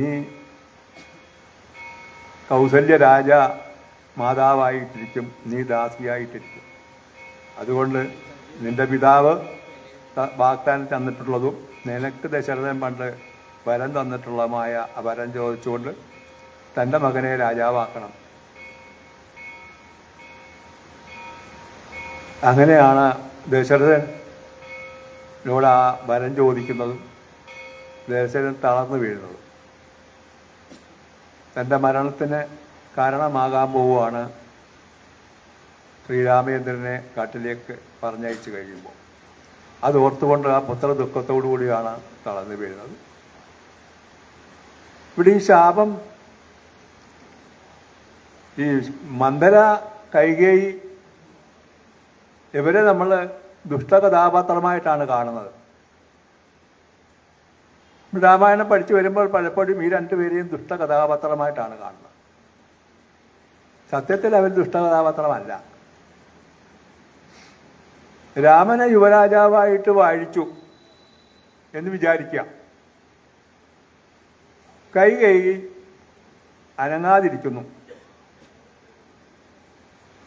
ദശരഥന് ശാപമുണ്ട് പുത്രദുഃഖത്താൽ മരിക്കണമെന്ന്. എങ്ങനെ പുത്രദുഃഖം ഉണ്ടാവും? രാമൻ മരിക്കണം, പുത്രദുഃഖം ഉണ്ടാകണേ. അപ്പൊ രാമനെ രക്ഷിക്കാൻ വേണ്ടിയാണ് കൈകേയി തന്നെ വരം ചോദിച്ചത്. അതാണ് ആ പിന്നിലെ കഥ. രാമരാവണ യുദ്ധം നടക്കണമെങ്കിൽ അതിന് ചെയിനായിട്ട് ഓരോ സംഗതി നടക്കാനുണ്ട്. അപ്പൊ രാമൻ കാട്ടിലേക്ക് പോയാൽ രാമന്റെ ജീവൻ രക്ഷപ്പെട്ടു. ആ ദുഃഖത്തിൽ ഇവിടെ ദശരഥൻ മരിച്ചു. കൈകേയി ചെയ്തത് തെറ്റല്ല, അതിൻ്റെ ഉള്ളിലൊരു സത്യമുണ്ട്. അതിൻ്റെ ഉള്ളിലൊരു സത്യമുണ്ട്, അത് പ്രകൃതിയുടെ നിയമമാണ്. രാമനെ കാട്ടിലയക്കണം, ഭരതനെ രാജാവാക്കണം എന്ന് പറയുമ്പോൾ ലക്ഷ്മണൻ അച്ഛനെ മോശമായ രീതിയിൽ ചിത്രീകരിച്ചുകൊണ്ട് രാമൻ്റെ അടുക്കൽ ചെല്ലുന്നുണ്ട്. ഞാൻ ഈ വൃദ്ധനെ, ഈ പെങ്കോന്തനെ, ഇങ്ങനെയൊക്കെയാണ് പറയുന്നത് മ്ലേച്ഛമായ ഭാഷയിൽ. കെട്ടി ജയിലിലടയ്ക്കാൻ ഭരിക്കാമോ എന്ന് ചോദിക്കുമ്പോൾ ലക്ഷ്മണ സാന്ത്വനം എന്ന ഭാഗത്ത് രാമൻ ലക്ഷ്മണന് ഉപദേശം കൊടുക്കുന്നുണ്ട്. അരുത്, മനുഷ്യജന്മം ഇതിനുള്ളതല്ല. ഓരോരുത്തരും ജനിച്ചിരിക്കുന്ന ഓരോ ലക്ഷ്യത്തിന് വേണ്ടിയാണ്. അവിടെ പലതും സംഭവിക്കും. അതിൻ്റെ പുറത്ത് നീ ക്രോധിച്ചുകൊണ്ട് കാര്യമില്ല. ക്രോധമാകുന്നത് യമനായിടും. ഈ ജീവിതം എന്നൊക്കെ പറഞ്ഞ് നീർക്കുളമേ ഉള്ളൂ. ചൂടായിരിക്കും ഇരുമ്പിൻ്റെ പുറത്ത് ഒരു തുള്ളി വെള്ളം വീഴുമ്പോൾ ആവിയാകുന്ന പോലെ തീരാനുള്ളത് ഈ ജന്മം. ആ ജന്മത്തിൽ ചെയ്യേണ്ടതൊക്കെ ചെയ്യുക, എന്തെങ്കിലും കണ്ട് ക്ഷോഭിക്കുക. ക്ഷോഭമെന്ന് പറയുന്നത് മരണകാരണമായ രോഗമുണ്ടാക്കും. അതുകൊണ്ട് സമാധാനമായിട്ട് ജീവിക്കുക. അച്ഛൻ്റെ വാക്ക് പാലിക്കാൻ വേണ്ടി ഞാൻ പോകുന്നു, അത് പുത്രധർമ്മമാണ് എന്ന് പറഞ്ഞ് സമാധാനിപ്പിച്ച് കൈകേയിയെ കുറ്റം പറഞ്ഞ, ദശരഥനെ കുറ്റം പറഞ്ഞ ഈ ലക്ഷ്മണൻ പിന്നീട് രാമൻ വനവാസത്തിന് പോകുന്നു. പോകുന്ന വഴിക്ക് ഗുഹനെ കണ്ടു. ഗുഹൻ തോണിയിൽ കയറ്റി അക്കരെ കടത്തുമ്പോൾ ഗുഹൻ പറയുന്നുണ്ട്, കൈകേയി കാരണമാണ് അങ്ങ് ഈ കാട്ടിലേക്ക് പോകേണ്ടത് എന്ന് പറയുമ്പോൾ ലക്ഷ്മണൻ പറയുന്നുണ്ട്, കൈകേയിയും മന്ധരയും എന്നതിന് കാരണമല്ല, ഇത് പ്രകൃതിയുടെ നിയോഗം മാത്രമാണ്. നേരത്തെ അച്ഛനെ പറയാൻ പാടില്ലാത്തത് പറഞ്ഞ് ക്ഷോഭം വന്ന് ക്രോധം വന്ന ലക്ഷ്മണൻ രാമന്റെ സ്വാന്തന വാക്കുകളിൽ മാറിക്കഴിഞ്ഞിട്ട് പറയുന്നു, കൈകേയിയും മന്ധരയും ഇതിന് ഉത്തരവാദിയല്ല, ഇതൊക്കെ പ്രകൃതി നിയമമാണ്. അത് അധ്യാത്മ രാമായണം മൂലത്തിലാണ്, നമ്മളെ എഴുത്തച്ഛൻ്റെ രാമായണത്തിൽ അത് കാണാൻ പറ്റില്ല. അധ്യാത്മ രാമായണം മൂലത്തിലാണ് അത് കാണുന്നത്. ഇതാണ് പ്രകൃതിയുടെ നിയോഗം. നമ്മളുടെ കണക്കുകൂട്ടലനുസരിച്ചല്ല ഈ ജീവിതം പോകുന്നത്. ഓരോ പ്രശ്നങ്ങളും കാണിച്ചു തരുന്നത് അതാണ്. അവിടെ ഭക്തിയല്ല, പ്രപഞ്ചത്തിന്റെ രഹസ്യങ്ങൾ നമ്മളിലൂടെ കാണിച്ചു തരികയാണ്. നമ്മൾ നാളെ എങ്ങനെയായിരിക്കണം ജീവിക്കേണ്ടത്, ഓരോരോ പ്രശ്നങ്ങൾ വരുമ്പോൾ എങ്ങനെയാണത് കൈകാര്യം ചെയ്യേണ്ടത്. രാമൻ കാട്ടിൽ പോയി ഇരിക്കുമ്പോഴാണ് ഭരതൻ നാട്ടിൽ വരുന്നതും രാജ്യഭാരം വെക്കാൻ അമ്മ പറയുമ്പോൾ അമ്മയെ മോശമായ രീതിയിൽ അമ്മയോട് സംസാരിക്കുകയും എൻ്റെ ജ്യേഷ്ഠൻ അവകാശപ്പെട്ടത് എനിക്ക് വേണ്ട, അത് സഹോദര സ്നേഹത്തിൻ്റെ ഏറ്റവും വലിയ ഒരു ഭാവമാണ്. ജ്യേഷ്ഠൻ അവകാശപ്പെട്ടത് എനിക്ക് വേണ്ട, ജ്യേഷ്ഠന് തന്നെ ഭരണം കൊടുക്കണം, ഞാൻ കാട്ടിലേക്ക് പോവുകയാണ്, ജ്യേഷ്ഠനെ വിളിച്ചുകൊണ്ടുവന്ന് ഭരണം ഏൽപ്പിക്കും. ഒരു സഹോദര സ്നേഹത്തിൻ്റെ ഏറ്റവും വലിയ ഉദാഹരണമാണ്. മറ്റൊന്നുകൂടിയുണ്ട്, ജനങ്ങൾ മുഴുവൻ ആഗ്രഹിച്ചിരുന്നത് രാമനെ രാജാവാക്കണമെന്നാണ്. ഭരതനറിയാം, ഞാൻ രാജാവായാൽ ജനങ്ങൾ എന്നെ അംഗീകരിക്കില്ല. അന്ന് രാജഭരണമാണെങ്കിലും ജനങ്ങളുടെ വാക്കുകൾ രാജാവ് കേട്ടിരിക്കും. മഹാഭാരതത്തിനകത്ത് വേലൻ എന്ന് പറയുന്ന ഒരു രാജാവ് ദുഷ്ഭരണം നടത്തി കഴിയുമ്പോൾ മഹർഷിമാർ അദ്ദേഹത്തെ ശപിച്ച് കൊന്നുകളഞ്ഞു. എന്നിട്ട് പൃഥിവി എന്ന് പറയുന്ന ഒരു രാജാവിനെ അവിടെ തെരഞ്ഞെടുത്ത് ഭരണം ഏൽപ്പിച്ചു. പൃഥിവി അദ്ദേഹത്തിന്റെ ഭാര്യ ആർട്ടിസ്. ഈ പൃഥിവി ഈ ഭൂമിയിൽ മനുഷ്യൻ കൃഷി ചെയ്ത് ജീവിക്കാൻ പഠിപ്പിച്ച ആളാണ്. മനുഷ്യരെ അധ്വാനിച്ച് ജീവിക്കാൻ പഠിപ്പിച്ച, ഗ്രാമങ്ങളുണ്ടാക്കി നഗരങ്ങളുണ്ടാക്കിയ മാതൃകാ രാജാവായി. ഒരു രാജാവിനെ കൊന്നു, ജനഹിതം അനുസരിച്ച് ഭരിക്കാത്തതുകൊണ്ട്. എന്നിട്ട് ഒരു രാജാവിനെ തിരഞ്ഞെടുക്കുകയായിരുന്നു. അത് ഭാരതത്തിൽ നേരത്തെ ഉള്ളതാണ്. അങ്ങനെ ആ പൃഥിവി ഭരിച്ചതുകൊണ്ടാണ് ഈ ഭൂമിക്ക് പൃഥിവി എന്ന് പേര് വന്നത്. അപ്പോൾ ജനങ്ങളുടെ ഹിതമനുസരിച്ച് ഭരിക്കുന്ന പാരമ്പര്യം ഭാരതത്തിലുണ്ട്. ഭരതനറിയാം, രാമൻ തന്നെ ഭരിച്ചില്ല, ഞാൻ ഭരിച്ചാൽ ഇനി ജനങ്ങൾ സമ്മതിക്കില്ല. അങ്ങനെ ഒരു വശമുണ്ട്. ഭരതനെ സംബന്ധിച്ച് അത് മാത്രമല്ല, സഹോദര സ്നേഹം. അങ്ങനെ കാട്ടിലേക്ക് ചെന്നു. കാട്ടിൽ ചെല്ലുമ്പോൾ കഥകളൊക്കെ പറഞ്ഞു, ജ്യേഷ്ഠൻ മരണം. അപ്പോൾ പറഞ്ഞു, നീ അച്ഛൻ്റെ ശപഥമാണ്, അച്ഛൻ്റെ ആഗ്രഹമാണ്, അച്ഛൻ്റെ ആത്മാവിന് മോക്ഷം ലഭിക്കണമെങ്കിൽ അച്ഛൻ്റെ ആഗ്രഹം സാധിച്ചിരിക്കണം. അതുകൊണ്ട് ഞാൻ വരുന്നില്ല, 14 വർഷം കഴിഞ്ഞ് നാട്ടിൽ വരാം. നീ പോയി എനിക്ക് വേണ്ടി നീ ഭരണം നടത്തണം. അങ്ങനെയാണ് പാതുക പട്ടാഭിഷേകം നടക്കുന്നത്. തേടി കൊടുത്തയച്ച് ആ സിംഹാസനത്തിൽ പാതുകം വെച്ചുകൊണ്ട് ജനങ്ങൾക്ക് എതിർപ്പില്ല. കാരണം ഭരിക്കുന്നത് രാമനാണ്. ഭരതൻ ഭരിക്കുന്നു എന്ന പേരിന് മാത്രമേ ഉള്ളൂ. രാമന് വേണ്ടി ഭരിക്കുന്നതുകൊണ്ട് ജനങ്ങൾക്ക് എതിർപ്പില്ല. ആ എതിർപ്പ് ഒഴിവാക്കാനാണ് രാമന്റെ പ്രതിനിധിയായിട്ട് കെയർടേക്കർ ഭരണം 14 വർഷം. അപ്പോൾ രാമൻ അവിടെ നിന്നുകൊണ്ട് ചിന്തിക്കുകയാണ്, കാട്ടിൽ വന്ന് സ്വന്തമായിട്ട് ജീവിക്കാൻ വിചാരിച്ചപ്പോൾ അത് നടക്കുന്നില്ല. ഈ കാട്ടിൽ ആളുകൾക്ക് കയറി വന്ന് പോകാൻ നല്ല സൗകര്യമാണ്. വലിയ വന്യമൃഗങ്ങളൊന്നുമില്ല, സുഖമായിട്ടിരിക്കാം. അപ്പോൾ ഇവിടുന്ന് മാറിയിട്ട് കൊടുങ്കാട്ടിലേക്ക് പോകാം. അങ്ങനെയാണ് ദണ്ഡകാരൻ്റെ വനത്തിലേക്ക് പോയി. നമ്മളൊരു നാട്ടിൽ ജീവിക്കുമ്പോൾ പ്രശ്നങ്ങൾ ഉണ്ടാകുമ്പോൾ ഇവിടെ ജീവിക്കാൻ പറ്റില്ല, മറ്റൊരു നാട്ടിലേക്ക് പോകാം, ഒരു ഒളിച്ചോട്ടം നടത്തുക സാധാരണ മനുഷ്യർ ചെയ്യാവുന്നതാണ്, നമുക്ക് തോന്നാവുന്നതാണ്. പോകരുത്. പോയാൽ ഇതിലും വലിയ ആപത്തായിരിക്കും ചിലപ്പോൾ അവിടെ വരുന്നത്. അതാണ് ഇവിടെ സംഭവിച്ചത്. ആരണ്യകത്തിൽ നിന്നും ദണ്ഡകാരണ്യത്തിലേക്ക് പോയി കഴിഞ്ഞപ്പോൾ, വന്യമൃഗങ്ങൾ കൊണ്ട് നിറഞ്ഞ ആ കാട്ടിലേക്ക് പോയി കഴിഞ്ഞപ്പോൾ നാട്ടിലെ ശല്യമില്ല. അവിടെ വെച്ചാണ് തൻ്റെ എല്ലാമായ സീതാദേവിയെ നഷ്ടപ്പെടുന്നത്.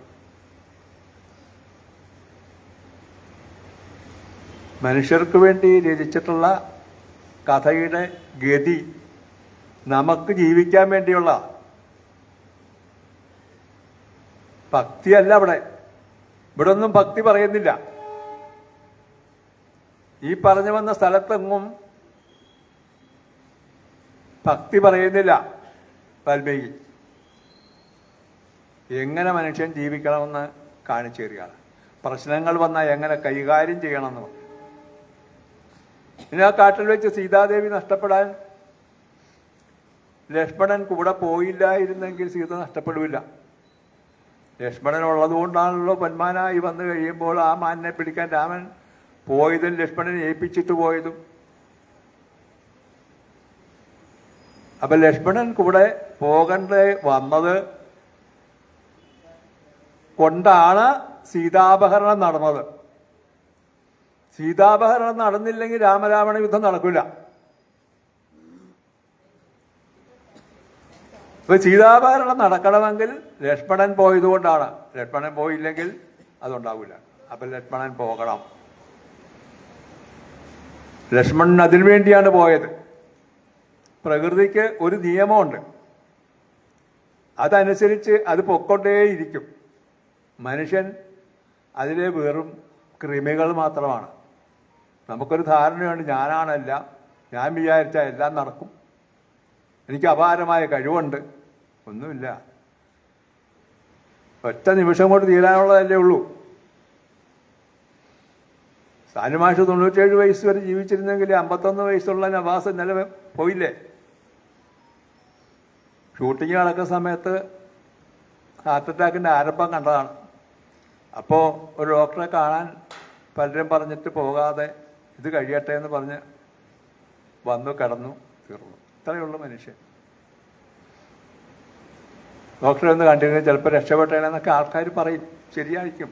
പക്ഷെ നടക്കണ്ടേ, തോന്നണ്ടേ. നമ്മൾ വിചാരിക്കും, നമ്മൾ വിചാരിച്ച പലതും നടക്കും. വേറൊരാൾക്ക് എന്തെങ്കിലും ബുദ്ധിമുട്ട് വരുമ്പോൾ അവൻ്റെ മണ്ണത്തരമാണ്. ഞാനാണെ അങ്ങനെ വരില്ല. ഇതൊക്കെ നമ്മൾ ചിന്തിക്കാറുണ്ട്. അതിലൊന്നും ഒരു അർത്ഥവുമില്ല എന്നാണ് ഈ കഥകൾ ഓരോന്നും പറഞ്ഞിരുന്നത്. അങ്ങനെ രാവണൻ സീതാപഹരണം നടത്തി. കഥകൾ കൂടുതൽ പറയേണ്ട കാര്യമല്ലോ. ആ കഥ കണ്ട് എന്താണ് ഉദ്ദേശിക്കുന്നതെന്നുള്ള കാര്യം മാത്രം പറഞ്ഞു പോവുക. കഥകൾ ഓരോന്ന് പറഞ്ഞു കഴിഞ്ഞാൽ ഒരാഴ്ച പറഞ്ഞാൽ തീരുമല്ലോ. കഥകൾ ഓരോന്നൊക്കെ അറിയുകയും ചെയ്യാം. വീണ്ടും കഥ പറഞ്ഞ് വിരസമാകുകയും ചെയ്യും. ആ കഥ കണ്ട് എന്തുദ്ദേശിച്ചു? അങ്ങനെ സീതാഭരണം കഴിഞ്ഞ് അന്വേഷിച്ചു. രാമനും ലക്ഷ്മണനും കൊണ്ട് സീതയെ അന്വേഷിച്ച് നടന്നു പോവുകയാണ്. നടന്നു പോകുമ്പോൾ ആണ് ജടായുവിനെ കാണുന്നത്. ചറകറ്റ് കിടക്കുകയാണ്. രാവണൻ സീതയും കൊണ്ട് പോകുമ്പോൾ ഈ ജടായു തന്നെ കൊണ്ട് ചെയ്യാവുന്ന നടത്തങ്ങളൊക്കെ ചെയ്തു. രഥം തല്ലിപ്പൊളിച്ചു. എന്നിട്ട് ഈ ജടായുവിൻ്റെ ചെകറ് വെട്ടിക്കളഞ്ഞ് വേറെ രഥത്തിൽ പോയി. രാമലക്ഷ്മണനെ കാണുമ്പോൾ ജടായു പറയുന്നുണ്ട്, രാവണൻ വന്ന് സീതാദേവിയെ കൊണ്ടുപോയിട്ടുണ്ട്, ലങ്കയിലേക്കാണ് പോയിരിക്കുന്നത്. ഞാൻ പരമാവധി എതിർത്ത് നോക്കി, എന്നെ വെട്ടി പരിക്കേൽപ്പിച്ചിട്ടാണ് പോയിരിക്കുന്നത്. അങ്ങനെ രാമനെ കണ്ട് ജടായു ശരമഗതിയെ പ്രാപിച്ചു. അവിടെ രാമൻ ആ ജടായുവിൻ്റെ സംസ്കാരം നടത്തുക. ഈ ജടായുവിന് സഹോദരങ്ങൾ ഉണ്ട്. സമ്പാദി ഇവിടെങ്ങുമില്ല. പുള്ളി വേറെടുത്ത് കിടക്കുകയാണ്. ആര് മരണാനന്തര കർമ്മം? ആരുമില്ല. ആരുമില്ലാത്തവരുടെ മരണാനന്തര കർമ്മം നടത്തേണ്ട ആരെയെന്ന് ചോദിച്ചാൽ രാജാവിൻ്റെ ചുമതലയാണ്, ഭരണാധികാരിയുടെ ചുമതലയാണ്. അതാണ് രാമൻ ആ ജടായുവിൻ്റെ മരണാനന്തര കർമ്മങ്ങൾ നടത്തി ഒരു മൃഗത്തെ കൊന്നതിൻ്റെ മാംസം കൊണ്ടുവന്ന് ബലിച്ചോറിന് പകരം മാംസം നേദിച്ച് വെച്ചിട്ട് പോയി രാജാവ്. അപ്പോൾ ആരുമില്ലാത്ത പ്രജകൾ ഏറ്റവും താഴേക്കിടയിലുള്ള ഒരു പക്ഷിയാണെങ്കിൽ പോലും അതിനെ മരിച്ചു കഴിഞ്ഞാൽ ശവസംസ്കാരം നടക്കേണ്ട ചുമതല രാജാവിനുള്ള ആണ് എന്ന് ഒരു രാജാവ് കാണിച്ചു തരികയാണ്. ഇവിടെ രാജാവായിട്ടാണ്, രാമൻ എന്ന അവതാര പുരുഷനായിട്ടല്ല അവിടെ. അതും കഴിഞ്ഞ് പിന്നെയും അന്വേഷണമായിട്ട് പോകുമ്പോഴാണ് ഈ അന്വേഷണത്തിന് യോദ്ധാക്കൾ വേണം, സൈന്യങ്ങൾ വേണം. അങ്ങനെയാണ് നമ്മുടെ സുഗ്രീവന്റെ സമീപത്ത് ചെല്ലുന്നത്.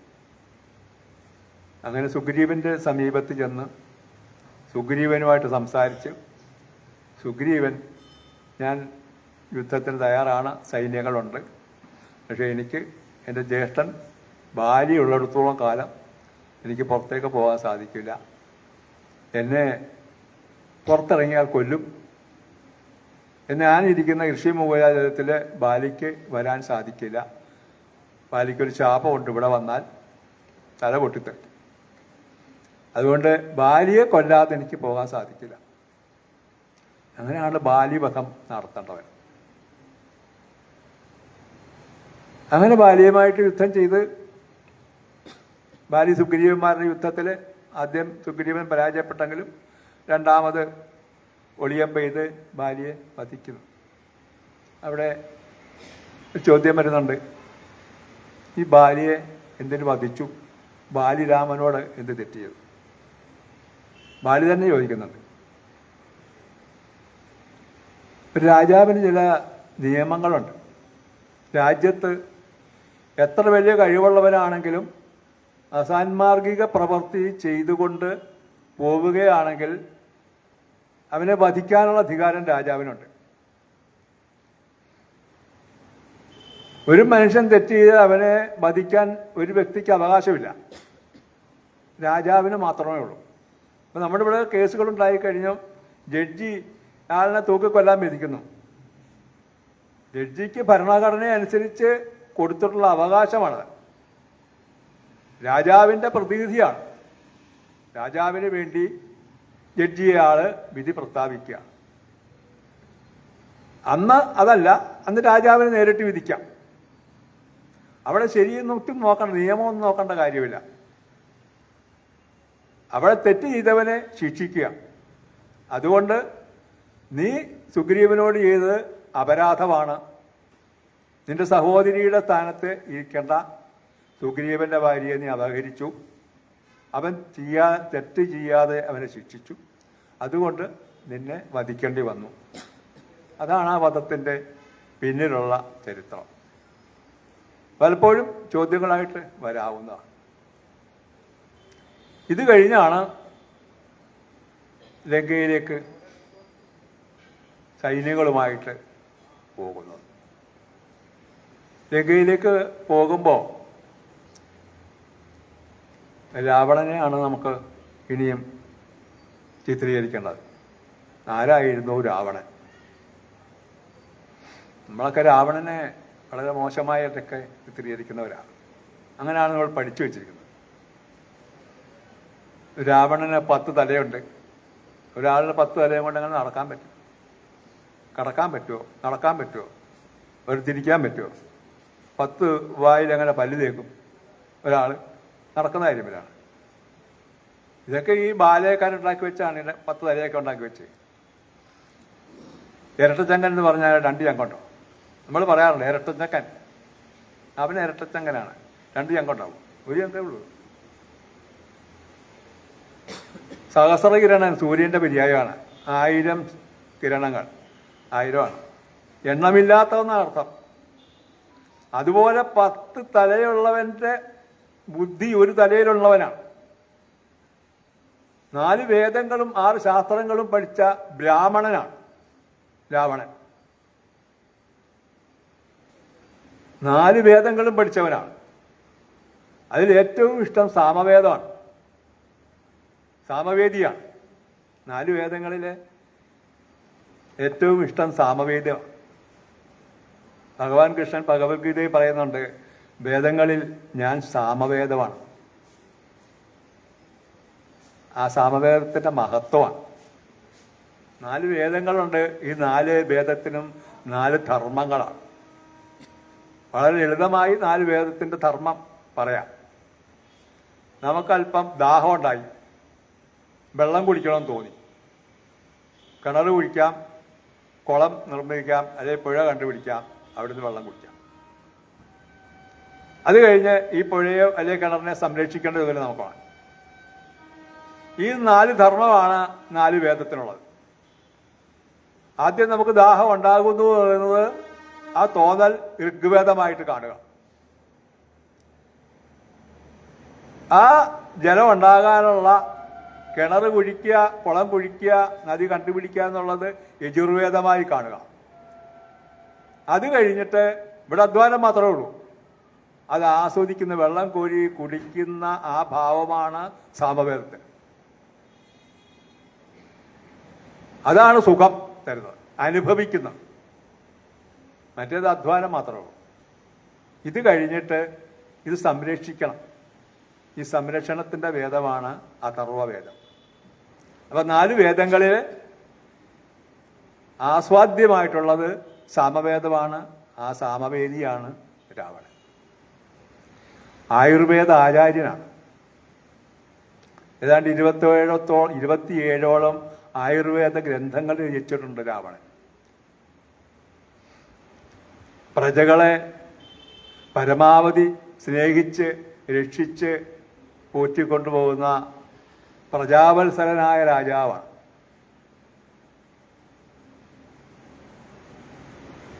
അദ്ദേഹം ചരിത്രം പരിശോധിച്ചാൽ ഒരു ബ്രാഹ്മണൻ തന്നെയാണ്.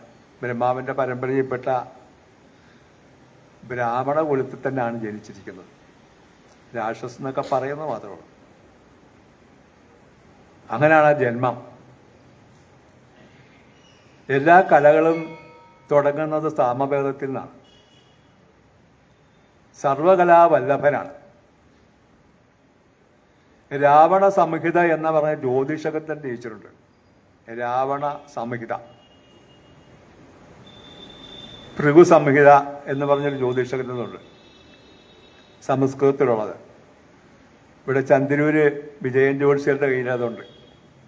അപ്പം നമ്മൾ അവിടെ ചെന്ന് കഴിഞ്ഞാൽ നമ്മളെ ജനന സമയം പറഞ്ഞു കഴിഞ്ഞാൽ അദ്ദേഹം അത് വെച്ചാൽ കീയുണ്ട്, കീയൊക്കെ വെച്ചുകൊണ്ട് നമ്മുടെ അച്ഛൻ്റെ പേര്, അമ്മയുടെ പേര്, വീട്ടുപേര്, ഭാര്യയുടെ പേര്, മക്കളുടെ പേരൊക്കെ അതിൽ നിന്ന് കണ്ടുപിടിക്കാം. അത്ര വലിയൊരു ഗ്രന്ഥമാണ്. നമ്മുടെ DGP റിട്ടയർ ചെയ്ത അലക്സാണ്ടർ ജേക്കബ് LLBക്ക് പഠിക്കുന്ന സമയത്താണ് അദ്ദേഹത്തിന് സബ് ഇൻസ്പെക്ടറായിട്ട് സെലക്ഷൻ കിട്ടിയത്. അപ്പോൾ അദ്ദേഹം ഈ ചന്ദ്രൂർ വിജയൻ്റെ ഒക്കെ ചെന്ന് ജോലിസ് ചെന്ന് ചോദിച്ചു.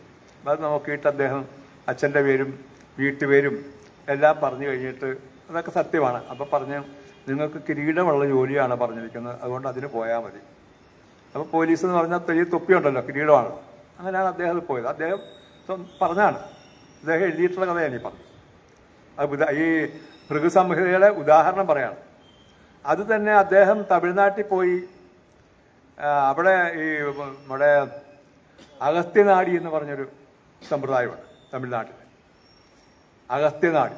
അത് അദ്ദേഹം നോക്കിയിട്ട് ഇത് തന്നെ അത് അദ്ദേഹം പറഞ്ഞ ഈ സംസ്കൃതത്തിലുള്ളത് മലയാളത്തിൽ തമിഴിലാക്കിയെന്ന് മാത്രമേ ഉള്ളൂ. ഇതുപോലെ ഒരു ജ്യോതിഷ ഗ്രന്ഥം രാവണ സംഹിതയുണ്ട്. അതിൻ്റെ ഗ്രന്ഥകർത്താവാണ്, ചെറിയ ആളൊന്നുമല്ല.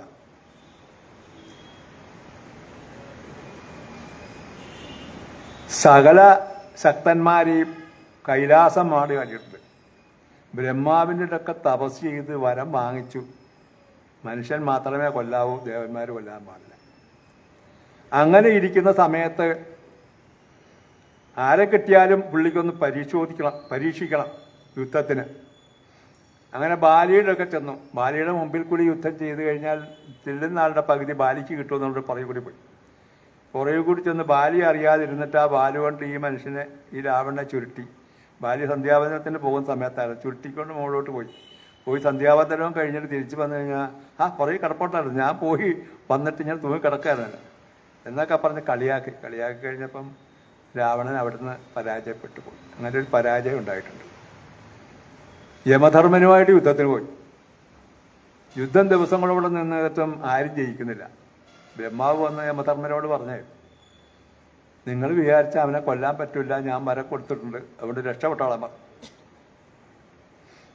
അങ്ങനെ ബ്രഹ്മാവ് അവിടുന്ന് കാക്കയുടെ രൂപത്തിൽ രക്ഷപ്പെട്ടു.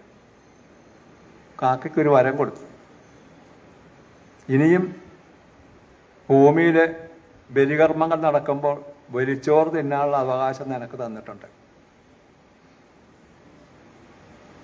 അങ്ങനെയാണ് ഈ കാക്കയ്ക്ക് ബലി കഴിഞ്ഞിട്ട് ചോറ് കൊടുത്തിട്ട് കൈകൊട്ടി വിളിച്ച് കൊടുക്കുന്നതിൻ്റെ ഒരു കഥ നമ്മൾ പലരും ധരിച്ചിട്ടുണ്ട്. ഈ ബലിക്കാക്ക വരുന്നതൊക്കെ നമ്മുടെ മാതാപിതാക്കളാണ്.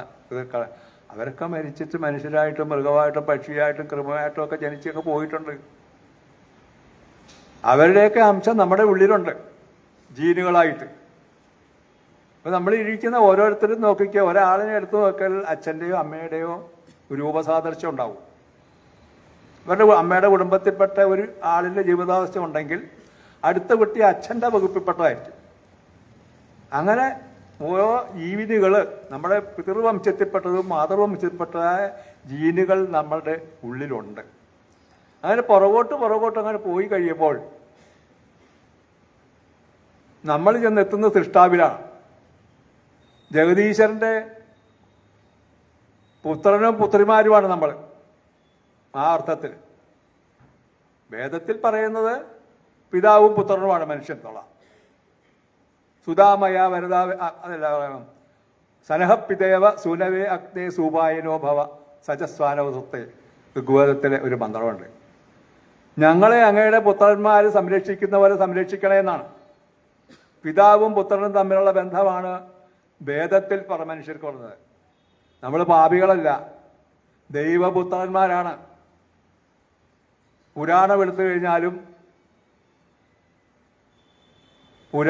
കഴിഞ്ഞാലും സൃഷ്ടാവിൻ്റെ പരമ്പര എടുത്തു കഴിഞ്ഞാൽ വിഷ്ണു ബ്രഹ്മാവ് പരാശരൻ ശക്തി അങ്ങനെ വന്നു കഴിയുമ്പോൾ പരാശരൻ, അത് കഴിഞ്ഞ് വ്യാസന്റെ പുത്രൻ പാണ്ഡുവും ധൃതരാഷ്ട്രം, അവരുടെ പുത്രങ്ങളുടെ പരിബന്ധിച്ച് വരുന്നില്ലേ? പാണ്ഡുവും അവർ മനുഷ്യരായി, അതുപോലെ ദേവതകളായിരുന്നു. അപ്പോ ബ്രഹ്മാവിൽ നിന്ന് പിന്നെ മനുഷ്യരിലേക്ക് അവസാനം വരികയാണ്. അങ്ങനെ വന്നവരാണ് നമ്മൾ. പുരാണപരമായിട്ട് ജീവശാസ്ത്രപരമായിട്ടും നമ്മൾ ജഗദീശ്വരന്റെ പുത്രന്മാരാണ്. അതുകൊണ്ടാണ് നമ്മൾ ഓരോ ആവശ്യങ്ങൾ ചോദിക്കുന്നത്. നമുക്ക് ദൈവത്തോട് എന്തെങ്കിലും ചോദിച്ചു കഴിഞ്ഞാൽ തരാൻ നമ്മൾ തമ്മിൽ എന്താ ബന്ധം? നിങ്ങൾക്കൊരു സാരി വേണം, ഈ പുള്ളിക്കൊരു സാരി വേണം. വഴിയെ പോകുന്ന ഒരാളിനോട് സാരി ചോദിച്ചാൽ അല്ലെങ്കിൽ വാങ്ങിച്ചോ, കളിയാക്കൂലേ?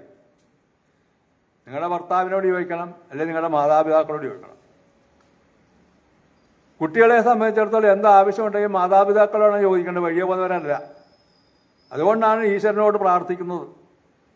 ഞാൻ 7 ആവശ്യങ്ങൾ ഉള്ള മന്ത്രം സപ്തവർച്ചസി എന്ന് പറഞ്ഞ ആ മന്ത്രം ചൊല്ലിയത് ഈശ്വരനോട് ചോദിക്കുവാനുള്ള അവകാശം നമുക്കുണ്ട്. ചോദിച്ചോളണമെന്നില്ല കേട്ടോ, ചോദിക്കാം. പക്ഷെ കിട്ടണമെങ്കിൽ അതനുസരിച്ച് ജീവിക്കണം. എങ്ങനെ സൃഷ്ടാവ് നിന്നോട് ജീവിക്കാൻ പറഞ്ഞിട്ടുണ്ടോ അതനുസരിച്ച് ജീവിച്ചാൽ നീ ചോദിക്കാതെയും തരും, ചോദിച്ചാൽ ചോദിച്ചതും തരും. ചിലപ്പോൾ ചോദിച്ചാൽ പകുതി. അതല്ല അതിന് വിരുദ്ധമായിട്ട് ജീവിച്ചാൽ ഒന്നും കിട്ടില്ല. ചോദ്യം മാത്രമേ ഉള്ളൂ, പ്രാർത്ഥന മാത്രമേ ഉള്ളൂ, ഒന്നും കിട്ടില്ല. അതാണ് ഈ കഥയുടെ പ്രത്യേകത. അപ്പൊ നമ്മൾ പറഞ്ഞു വന്നത് കാക്കയുടെ കാര്യമാണ്. കാക്ക ഉണ്ടായത് അങ്ങനെയാണ്, ഒരു കഥ. വേണേ വിശ്വസിക്കാം. നമ്മളൊക്കെ വിശ്വസിക്കുന്ന മാതാപിതാക്കൾക്ക് കാക്കയായിട്ട്, അവരൊന്നും കാക്കയായിട്ടൊന്നും വരില്ല. ചിലപ്പോൾ കാക്കയാകാം. ഓരോ മനുഷ്യനും നിർബന്ധത്ത് കൃമിയാവുന്നൊക്കെ പൂന്താനം പാടിയുള്ള സത്യമാണ്. നിർബന്ധത്ത് രാജാവ് ചത്തപ്പോൾ കൃമിയാവും, അതൊക്കെ സംഭവിക്കാം. മനുഷ്യൻ ചത്താൽ മറ്റൊരു മനുഷ്യനാകും, പട്ടിയാകും, പൂച്ചയാകും. ഈ പൂച്ചയൊക്കെ എന്ന് പറഞ്ഞാൽ കഴിഞ്ഞ ചത്തത് ബ്രാഹ്മണരാണ്. അതാണ് ബ്രഹ്മഹത്യാ പാപം എന്ന് പറയുന്നത്. ക്ഷേത്രത്തിൻ്റെ ശ്രീകോവിലിനകത്ത് കയറാൻ അവകാശമുള്ള പൂച്ച മാത്രമേ ഉള്ളൂ. വേറൊരു ജീവിക്കും കയറാൻ പറ്റില്ല. ആലമ്പലത്തിനകത്തോട്ട് പൂച്ചയ്ക്കും പശുവിനും മാത്രമേ കയറാൻ പറ്റുള്ളൂ, മനുഷ്യർക്കും. വേറെ ഒരു ജീവിക്കും കയറാൻ പറ്റില്ല. അത്ര സത്യമാണ് ജീവിക്കുക. കഴിഞ്ഞ ജന്മത്തെ ബ്രാഹ്മണരായിരുന്നു എന്നുള്ളതാണ്. നാളെ നമ്മുടെ സുഹൃത്ത് അനില് വേറൊരാളും കൂടി ഇരിഞ്ഞാലക്കുട ഭാരതക്ഷേത്രത്തിൻ്റെ മുമ്പിൽ ഇരിക്കുമ്പം അവരവിടെ ഇരിക്കുമ്പോൾ ഒരു പൂച്ചകത്തോട്ട് കയറിപ്പോയി, ശ്രീകോവിലിനകത്തോട്ട്. കുറച്ച് കഴിഞ്ഞ് അവിടെ പൂജാരി വന്നപ്പോൾ ചോദിച്ചു, ഇപ്പോൾ ഒരു പൂച്ച കയറിപ്പോയല്ലോ എന്ന് പറഞ്ഞു. അപ്പോൾ അവർ പറഞ്ഞ ദേവപ്രശ്നത്തിൽ ഞങ്ങൾ കണ്ടിട്ടുള്ളതാണ്, ഇവിടുത്തെ പഴയ തന്ത്രിയാണ്. ഇവർ പറഞ്ഞാണ് ഇവിടുത്തെ പഴയ തന്ത്രിയാണ്. അപ്പോൾ അവിടെ വൃതഭംഗം സംഭവിച്ചിട്ടുണ്ട്. അതുകൊണ്ട് പൂച്ചയായിട്ട് വിട്ടിട്ട് അവർക്ക് അതുകൊണ്ടാണ് അയിത്തം ഇല്ലാത്തത്. പൂച്ചയ്ക്കും പശുവിനും മാത്രമേ കയറാൻ പറ്റുള്ളൂ. അപ്പോൾ ഇത് അങ്ങനെയൊക്കെ ജനിക്കാറുണ്ട്. അതുകൊണ്ട് കാക്കയായിട്ട് എല്ലാവരും ജീവിച്ചു എന്നാലും വിചാരിക്കരുത്. ബലിയിടുമ്പോൾ ഒരു കഥ പറഞ്ഞു തന്നത് അതും കൂടി ഉപകരിക്കാൻ വേണ്ടിയാണ്. അപ്പോൾ അങ്ങനെ ഈ ഒരു വിജയിച്ചിട്ടുണ്ട്, എല്ലാവരും വിജയിച്ചിട്ടുണ്ട്. പരാജയപ്പെട്ട ബാലനൊക്കെ മാത്രമാണ് ഈ പുള്ളി ഇത്ര വലിയ കഴിവുള്ളവനാണെങ്കിലോ ദോഷം എന്താണെന്ന് വെച്ചാൽ, ഏതൊരു സുഖഭോഗ വസ്തുക്കൾ എവിടെ കണ്ടാലും എനിക്ക് വേണം. അങ്ങനെയാണ് ആ ലങ്ക കുബേരന്റെ കയ്യിൽ നിന്ന് അടിച്ചു മാറ്റി എടുത്തത്. യുദ്ധത്തിന് കുബേരനോട് ഇട്ടുകൊടുത്തിട്ട് പോയതാണ് ലങ്ക. കുബേരന്റെ കൊട്ടാരമാണ് ശ്രീലങ്ക. പോകാൻ നേരത്ത് ആ പുഷ്പവിമാനം കൂടി തന്നിട്ട് താൻ പോകുന്നെന്ന് പറഞ്ഞ് അതും പിടിച്ചു വാങ്ങിച്ചു. അങ്ങനെ രാജാവായിട്ട് അങ്ങനെ വാഴുകയാണ്. വെറും രാജാവല്ല, അന്ന് ഈ കപ്പലൊന്നുമില്ലോ, ജലത്തിൽ കൂടി ആർക്കും യുദ്ധം ചെയ്യാനൊന്നും പറ്റില്ല. ശ്രീരാമൻ അങ്ങോട്ട് പോകുന്ന ജലത്തിൽ കൂടി പോകാൻ പറ്റാഞ്ഞിട്ട് അവിടെ ബണ്ട് കെട്ടിയിട്ടാണല്ലോ പോയത്, സേതു ബന്ധിച്ചാണല്ലോ പോയത്. വേറെ മാർഗമില്ല. ആകാശത്തൂടെ ആരെങ്കിലും വന്നു കഴിഞ്ഞാൽ, അന്നൊക്കെ ഗന്ധർവന്മാരൊക്കെ ആകാശത്തൂടെ വരുമെന്നാണ് പറയുന്നത്. അങ്ങനെ വന്നു കഴിഞ്ഞാൽ അവിടെ ആകാശത്ത് വേണ്ട സംവിധാനം ഒരുക്കിയിട്ടുണ്ട്. നമ്മൾ മിസൈൽ വിടുമ്പം, ഇവിടുന്ന് അങ്ങോട്ട് മിസൈൽ ഒരു രാജ്യത്തേക്ക് വിടുമ്പം ഈ ചെല്ലുന്ന മിസൈലിനെ തകർക്കാൻ വേണ്ടി ഉള്ള സംവിധാനം ഇപ്പോൾ ഉണ്ട്. പാകിസ്ഥാനിൽ നിന്ന് കുറേ മിസൈൽ ഇപ്പുറത്ത് വന്നപ്പോൾ ആകാശത്ത് വെച്ച് തകർത്ത് കളഞ്ഞു വേണ്ടിയാണ് അടുത്ത കാലത്ത്. അതുപോലെ ഇവിടുന്ന് ആകാശത്ത് ഇവിടെ ആരെങ്കിലും ചെന്നു കഴിഞ്ഞാൽ അവരെ തകർക്കാൻ വേണ്ടി സംവിധാനമുണ്ട്. അതാണ് ഹനുമാൻ പോകുന്ന സമയത്ത് 3 പേര് തടസ്സപ്പെടുത്താമെന്ന്. ഒരാൾ പിടിച്ചു വലിച്ച് കൊല്ലാൻ നോക്കി, പറ്റിയില്ല, ആളിനെ അടിച്ചിട്ട് പോയി. പിന്നെ ഒരാൾ വിഴുങ്ങാൻ വന്നു, അവിടുന്ന് രക്ഷപ്പെട്ടു. പിന്നെ മൈനാവർ വന്ന് ഇവിടെ നിന്ന് വിശ്രമിച്ചിട്ട് പോയില്ല, അവിടുന്ന് പോയി. ഇതൊക്കെ വരുന്ന മിസൈലുകളെ തടസ്സപ്പെടുത്താനുള്ള രാവണന്റെ ഭരണതന്ത്രമാണ്. നമ്മളിന്ന് മിസൈലുകൾ ഉണ്ടാക്കുകയും അത് വിടുകയും അതിനെ തകർക്കുകയൊക്കെ ചെയ്യുന്നതിന് മുമ്പ്, വളരെ ആയിരം വർഷങ്ങൾക്ക് മുമ്പ് ലങ്ക ഭരിച്ചിരുന്ന രാവണന്റെ ബുദ്ധിശക്തിയാണ്. അതാണ് 10 തലയുടെ ശക്തി. അങ്ങനെ ആ ഉള്ള രാവണന് ഒരുപാട് ശാപം കിട്ടിയിട്ടുണ്ട്. പുരാണങ്ങൾ പരിശോധിച്ചു കഴിഞ്ഞിട്ട് വെട്ടമ്മാണി സാറ് കണ്ടുപിടിച്ചത് 17 ശാപങ്ങളാണ്. രംഭയെ ബലാത്സംഗം ചെയ്ത ഒരു ശാപമുണ്ട്. അത്രി മഹർഷിയുടെ ഭാര്യയെ മുടി പിടിച്ച് വലിച്ച ഒരു ശാപം. അങ്ങനെ കുറേ ശാപങ്ങൾ, 16 ശാപങ്ങളുണ്ട്. ഈ ശാപം എല്ലാം കൂടി എത്ര കഴിവുള്ളവനാണെങ്കിലും ഈ ശാപം കിട്ടിയിട്ടുണ്ടെങ്കിൽ ഗതി പിടിക്കില്ല. അങ്ങനെയാണ് ഈ രാവണന് പരാജയം പറ്റുന്നത്. ശാപങ്ങൾ മുഴുവൻ ഏറ്റിട്ട് യുദ്ധത്തിൽ തോൽക്കേണ്ടി വരുന്ന അങ്ങനെയാണ്. ആ തോറ്റ് യുദ്ധത്തിൽ വീണ് കിടക്കുമ്പം രാമൻ ലക്ഷ്മണനോട് പറയുന്നുണ്ട്, അവൻ മഹാപണ്ഡിതനാണ്, ശാസ്ത്രജ്ഞനാണ്, നീ അവിടെ പോയിട്ട് ഉപദേശം ചോദിക്കണം. ലക്ഷ്മണൻ ചെന്ന് പാദങ്ങളിൽ നമസ്കരിച്ച്, രാവണ യുദ്ധത്തിൽ വീണ് കിടക്കുകയാണ് മരിക്കുന്നതിന് മുമ്പ്. ഏതൊരു മനുഷ്യനും മരിക്കുന്നതിന് ഏറ്റവും മുമ്പുള്ള കാലത്ത് ചെന്ന് അനുഗ്രഹം വാങ്ങിച്ചാൽ 20 നല്ല അനുഗ്രഹം കിട്ടുന്നെങ്കിൽ വയസ്സായ ആൾക്കാരിലൊക്കെ ചെന്ന് അനുഗ്രഹം വാങ്ങിക്കണം. പ്രത്യേകിച്ച് മരിക്കാറായി രോഗശയ്യയിൽ കിടക്കുമ്പോൾ അവരെ പോയി നമസ്കരിച്ച് അവർക്ക് എന്തെങ്കിലും കൊടുത്ത് അനുഗ്രഹം വാങ്ങിച്ചു കഴിഞ്ഞാൽ അത് ഗുണകരമായി. അതാണ് ഇവിടെ പറഞ്ഞു തരുന്നത്. എന്നിട്ട് രാവണൻ ഉപദേശിച്ച് ചോദിക്കുമ്പോൾ പറയുന്നത്, എന്തെങ്കിലും ഒരു കാര്യം ചെയ്യണമെന്ന് വിചാരിച്ചാൽ ശുഭസ്യ ശീക്കണം, പെട്ടെന്ന് അത് ചെയ്തിരിക്കണം. നല്ല കാര്യം. സംശയം തോന്നിയാൽ വളരെ കൂടുതൽ ആലോചിച്ചേ ചെയ്യാവൂ. വളരെ കൂടുതൽ ആലോചിച്ചിട്ട് വേണം ചെയ്യാൻ. ശത്രുക്കളെ ആരാണെങ്കിലും നിസാരനായിട്ട് കാണരുത്. യുദ്ധം തുടങ്ങുമ്പോൾ ശത്രുക്കൾ വന്നാൽ ഒരു ശത്രുവിനെ നിസാരനായി കാണരുത്. എൻ്റെ ജീവിതത്തിൽ പറ്റിയ പരാജയം വാനന്മാർ നിസാരന്മാരാണെന്ന് ഞാൻ കണ്ടു. അതാണ് എനിക്ക് പറ്റിയ പരാജയം. അപ്പോൾ രാജാവ്, ഭരണാധികാരി യുദ്ധം ചെയ്യുമ്പോൾ ശത്രുക്കളെ നിസാരമായി കാണരുത്. പിന്നെ എപ്പോഴും ഞാൻ ജയിക്കുമെന്നൊന്നും വിചാരിക്കരുത്. എനിക്കങ്ങനെ ഒരു ധാരണയുണ്ടായിരുന്നു. ഞാൻ സകലയിടത്തും ജയിച്ചിട്ടുള്ളവനാണ്, ഒരിടത്ത് മാത്രമേ പരാജയപ്പെട്ടിട്ടുള്ളൂ. ഈ യുദ്ധം എനിക്ക് ജയിക്കാം എന്നെനിക്ക് ഉറപ്പുണ്ടായിരുന്നു. അങ്ങനെ ധരിക്കരുത്. ആരെയും നിസാരനായി കാണരുത്. പിന്നീട് രഹസ്യങ്ങൾ, ഏറ്റവും വലിയ രഹസ്യങ്ങൾ ഉണ്ടെങ്കിൽ അത് ആരോടും പറയരുത്. ലക്ഷ്മണനെ കൊടുക്കുന്ന ഉപദേശമാണ്. നമ്മളെ അതിരഹസ്യമായിട്ടുള്ള രഹസ്യങ്ങളുണ്ട്, അത് ആരോടും പറയരുത്. എൻ്റെ ജീവൻ്റെ ഉൽപ്പത്തി നാഭിയിലാണ്. അതറിയാവുന്നത് വിഭീഷണൻ മാത്രമേ ഉള്ളൂ. അവിടെയാണ് രാമൻ അമ്പെയ്ത് എന്നെ വധിച്ചത്. പറഞ്ഞിരുന്നതാണ്. അത്ര രഹസ്യമായിട്ടുള്ളത് ആരോടും പറയരുത്. പിന്നെ പറഞ്ഞു കൊടുക്കുന്നുണ്ട്, 4 കൂട്ടരെ വെറുപ്പിക്കരുത്. നമുക്ക് തരുന്ന ഉപദേശം ഇതൊക്കെ. ഞാനിവിടെ ഒന്നും ഭക്തിയൊന്നും പറഞ്ഞിട്ടില്ല. ഈ രാമായണത്തിൽ നമുക്ക് കിട്ടിയ ഉപദേശങ്ങൾ മാത്രമേ പറയുന്നുള്ളൂ.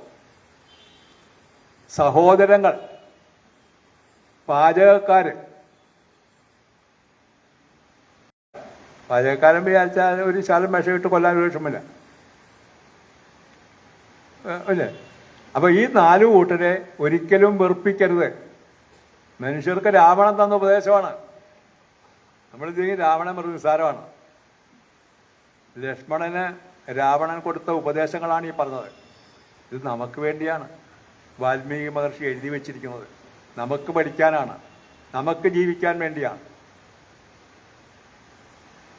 അത് കഴിഞ്ഞിട്ടാണ് ചക്രവർത്തിയാണ് കിടക്കുന്നത്. ആ ചക്രവർത്തിയുടെ മഹത്വം അനുസരിച്ചുള്ള സംസ്കാരം നടക്കണമെന്ന് പറയുമ്പോൾ വിഭീഷണന് എതിർപ്പ് പ്രവചിച്ചു. കാരണം ഇത്രയും വലിയ ദുഷ്ടന്റെ സംസ്കാരകർമ്മം നടത്താൻ എനിക്ക് ബുദ്ധിമുട്ടുണ്ടെന്ന് പറഞ്ഞപ്പോൾ, അരുത്, ഒരാൾ മരിച്ചു കഴിഞ്ഞാൽ സകല ശത്രുതയും അവസാനിപ്പിച്ചിരിക്കണം. മനുഷ്യ ശരീരത്തോട് ശത്രുത ഒരിക്കലും പുലർത്തരുത്. ജീവിച്ചിരിക്കുമ്പോൾ ചെയ്യാവുന്നതിൽ കൂടുതൽ ഈ മരിച്ചു കഴിയുമ്പോൾ ആത്മാവിനെ നമ്മളെ സഹായിക്കാനും ആക്രമിക്കാനും സാധിക്കും. അതാണ് അതിൻ്റെ സത്യം. അതുകൊണ്ട് ശത്രുത മരണം വരെയുള്ളൂ. അതുകൊണ്ട് ആ ശത്രുത അവസാനിപ്പിക്കണം. എന്നിട്ട് ഒരു അഗ്നിഹോത്രിയെ സംസ്കരിക്കുന്നത് പോലെ സംസ്കരിക്കണം. അങ്ങനെയാണ് രാജാവിനെ കുളിപ്പിച്ച് സർവാഭരണഭൂഷിതനായിട്ട് ചന്ദനം കൊണ്ടുള്ള ചിതയൊരുക്കി അവിടെ സംസ്കാരകർമ്മം നടത്തുന്നത്. സംസ്കാരകർമ്മം നടത്തുമ്പോൾ നമ്മൾ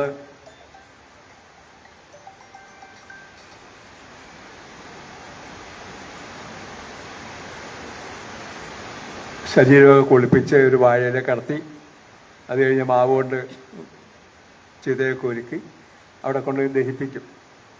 ഇത് വൈദിക കാലത്തുണ്ടായിരുന്ന സംസ്കാരത്തിൻ്റെ ഏറ്റവും ഒരു ചെറിയ രൂപമാണ്. മനുഷ്യ ശരീരത്തെ ദഹിപ്പിക്കേണ്ടത് ചന്ദനം കൊണ്ടുള്ള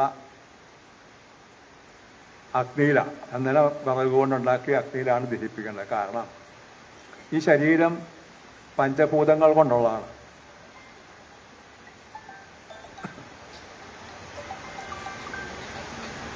ഈ ശരീരം പഞ്ചഭൂതങ്ങൾ, അഗ്നി, ജലം, വായു, ആകാശം, ഭൂമി, 5 ഘടകങ്ങൾ കൊണ്ട് ദൈവം സൃഷ്ടിച്ചതാണ്. മരണശേഷം തിരിച്ച് ഈ 5 സ്ഥലത്തേക്ക് ഏൽപ്പിക്കണം. അപ്പോൾ അവിടെ ഒരു ഹോമമാണ് നടക്കുന്നത്. ആ ഹോമത്തിലേക്ക് ഹവിസായിട്ട് നമ്മൾ ചന്ദനവും നെയ്യും ഒക്കെ അർപ്പിക്കുന്ന കൂട്ടത്തിൽ ഈ ശരീരവും ഹവിസായിട്ട് അർപ്പിക്കണം. മലര് അർപ്പിക്കുന്ന പോലെ, ഹോമത്തിൽ അർപ്പിക്കുന്ന പോലെ തന്നെ ഈ ശരീരം ഒരു ഹവിസാണ്. അപ്പോൾ ഇത് കുളിപ്പിച്ച് വൃത്തിയായിട്ട് നല്ലൊരു പാത്രത്തിൽ വെക്കണം. വലിയൊരു പാത്രം കിട്ടാത്തതുകൊണ്ട് നമ്മൾ വാഴയിലേക്ക് കടത്തും. നമ്മളോട് ചോദിക്കും, നിങ്ങളൊക്കെ മരിച്ചു കഴിഞ്ഞാൽ വാഴയിലേക്ക് കടത്തും, ഞങ്ങളൊക്കെ കട്ടിലിൽ നല്ല മെത്തയിൽ കടത്തും, നിങ്ങൾ വാഴയിലേക്ക് കടത്തും എന്ന് ചോദിക്കുമ്പോൾ നോക്കി വയ്ക്കും, മറുപടി പറയാൻ അറിഞ്ഞുകൂടാ അല്ലേ? അപ്പോൾ വാഴയിലേക്ക് കടത്തുകയല്ല, ഇത് പഞ്ചഭൂതങ്ങൾ കൊണ്ട് നിർമ്മിച്ച ഈ ശരീരത്തെ തിരിച്ചേൽപ്പിക്കുന്ന ഹോമകർമ്മമാണ്. ആ ഹോമത്തിനുള്ള ദ്രവ്യമാണ് ഈ ശരീരം. ആ ദ്രവ്യം സൂക്ഷിക്കുന്ന ശുദ്ധമായ പാത്രത്തിലാണ്. 6 അടി നീളമുള്ള ആളിനെ പറ്റിയ പാത്രം ഇവിടെ ഇല മാത്രമേ ഉള്ളൂ. നമ്മളെല്ലാ ഹോമങ്ങളും മറ്റും നടത്തുമ്പോൾ പാത്രം ഇല്ലെങ്കിൽ ഇലയ്ക്കകത്ത് അവരും മല്ലും വെക്കുന്ന പോലെ തന്നെ. അങ്ങനെ ഇത് അഗ്നിയിലേക്ക് കൊണ്ട് കൊടുക്കുമ്പോൾ അഗ്നിക്ക് കിട്ടി, വായുവിന് കിട്ടി, ആകാശത്തിന് കിട്ടി, ഭൂമിയിൽ വെച്ച് നടക്കും ഭൂമിക്ക് കിട്ടി, ജലത്തിന് കിട്ടില്ല. അതിന് അസ്ഥി 5-ാം ദിവസമോ 7-ാം ദിവസമോ 9-ാം ദിവസമോ സഞ്ചയിച്ചെടുക്കും, വാരിയെടുക്കും, എന്ന് പുഴയിലേക്ക് കൊണ്ട് കൊടുക്കും, ജലത്തിന് കൊടുക്കും. അങ്ങനെ തിരിച്ചേൽപ്പിക്കും. ഇതെവിടുന്ന് കിട്ടിയോ 5 സ്ഥലത്തുനിന്ന് കിട്ടിയത് 5 സ്ഥലത്ത് ഏൽപ്പിക്കുന്ന ഹോമകർമ്മമാണ് നടക്കുന്നത്. അതുകൊണ്ടാണ് ഹോമദ്രവ്യമായ ഈ ശരീരത്തെ വാഴയിലേക്ക് എടുത്തതെന്ന് പറയാനുള്ള അറിവുണ്ടായിരിക്കണം. 99% ഹിന്ദുക്കൾക്കും അറിഞ്ഞുകൂടാ അല്ലേ? ശരിയല്ലേ? ഇത് അറിവിൻ്റെ വേദിയാണ്. ജ്ഞാനയജ്ഞം എന്ന് പറഞ്ഞാൽ അറിവിൻ്റെ വേദിയായിരിക്കണം. എന്നെ ഏൽപ്പിച്ച ജോലി, എനിക്കറിയാവുന്ന അറിവ് രാമായണത്തിലൂടെ പറഞ്ഞു തരികയാണ്. അങ്ങനെ വിഭീഷണൻ രാവണന്റെ കർമ്മങ്ങളൊക്കെ ചെയ്തു കഴിഞ്ഞു. വിഭീഷണനോട് അഭിഷേകം നടത്തണമെന്ന് പറഞ്ഞപ്പോൾ അങ്ങ് തന്നെ ഭരണം ഏറ്റെടുക്കണം എന്ന് രാമനോട് പറഞ്ഞു. ഇല്ല, ഞാൻ രാജ്യം ഭരിക്കാനായിട്ട് വന്നതല്ല, എൻ്റെ ജന്മോദ്ദേശം സബലീകരിച്ചു കഴിഞ്ഞു, നീ ഈ രാജ്യം ഭരിക്കുക എന്ന് പറഞ്ഞ് രാജ്യഭരണം ഏൽപ്പിച്ചു. അങ്ങനെ തിരികെ വിഭീഷണൻ ഉൾപ്പെടെയുള്ള ആൾക്കാരുമായിട്ട് അയോധ്യയിലേക്ക് ചെന്നു. കാരണം 14 വർഷം കഴിഞ്ഞ് ചെന്നില്ല എങ്കിൽ ഭരതൻ ആത്മഹത്യ ചെയ്തെന്ന് പറഞ്ഞിട്ടുണ്ട്. അതിന് നേരത്തെ ഹനുമാനെ വിട്ടു, പട്ടാഭിഷേകം നടത്തി. അങ്ങനെ ആ രാമായണം അവിടെ അവസാനിക്കുകയാണ്. ഈ രാമായണത്തിൻ്റെ ഭക്തിഭാഗങ്ങളൊന്നും പറഞ്ഞിട്ടില്ല. രാമായണം മനുഷ്യന് പറഞ്ഞു തരുന്ന സന്ദേശങ്ങൾ എന്തൊക്കെയാണ്? അതിൽ രാമൻ നായകനായിട്ട് നിൽക്കുന്നെങ്കിൽ രാമന് തുല്യനോ ആയ പ്രതിനായകനായിരുന്നു രാവണൻ. രാവണനെ നിസാരനായിട്ട് കാണരുത്. രാമനോളം തന്നെ ശക്തിമാനായിരുന്നു. ഉണ്ടായിരുന്നത് അധാർമികമായ പ്രവർത്തികൾ കുറെ ചെയ്തു പോയി എന്നുള്ളത് മാത്രമാണ്. എത്ര വലിയവനാണെങ്കിലും അധാർമികമായ പ്രവർത്തികളിൽ ഏർപ്പെടാതെ ജീവിച്ചില്ലെങ്കിൽ തകർച്ചയിലേക്ക് പോകും. അങ്ങനെ ഈ രാമൻ്റെ അയനത്തിൽ നടന്നിട്ടുള്ള സംഭവങ്ങളിലൂടെ നമുക്ക് കിട്ടാവുന്ന സന്ദേശങ്ങൾ പറഞ്ഞു തന്നുകൊണ്ട് നിങ്ങളോടെല്ലാം ഇത്രയും സമയം ക്ഷമയോട് കേട്ടിരുന്നതിന് നന്ദി പറഞ്ഞുകൊണ്ട് നിർത്തട്ടെ. ഓം സഹനാവവതു സനോ പുനത്തു സഹവീര്യം കരഭാവഹൈ തേജസ്വിനാവതീതമസ്തു മാ വിദുഷാവഹൈ. ഓം ശാന്തി ശാന്തി.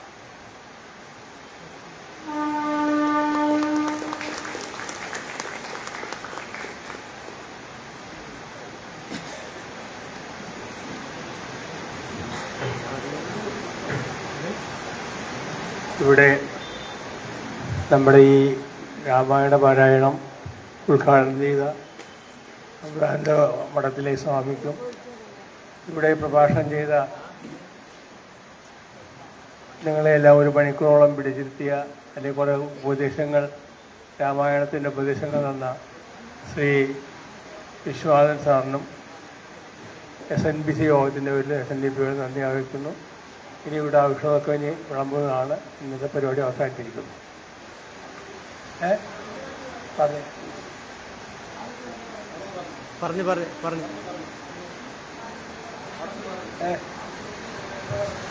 പറഞ്ഞില്ല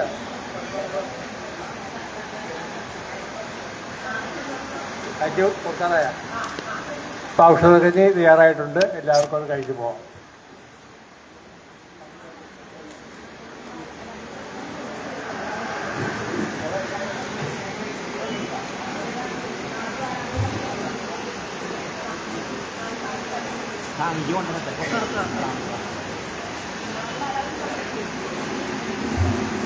നാളത്തെ പരിപാടി, നാളെ പ്രഭാഷണം നടത്തുന്നത് ശ്രീ R. ബാലകൃഷ്ണൻ അവர்களാണ്. അദ്ദേഹം ദൂരദർശൻ്റെ വാർത്താ അവതാരകനായിരുന്നു, എല്ലാവർക്കും സുപരിചിതനാണ്.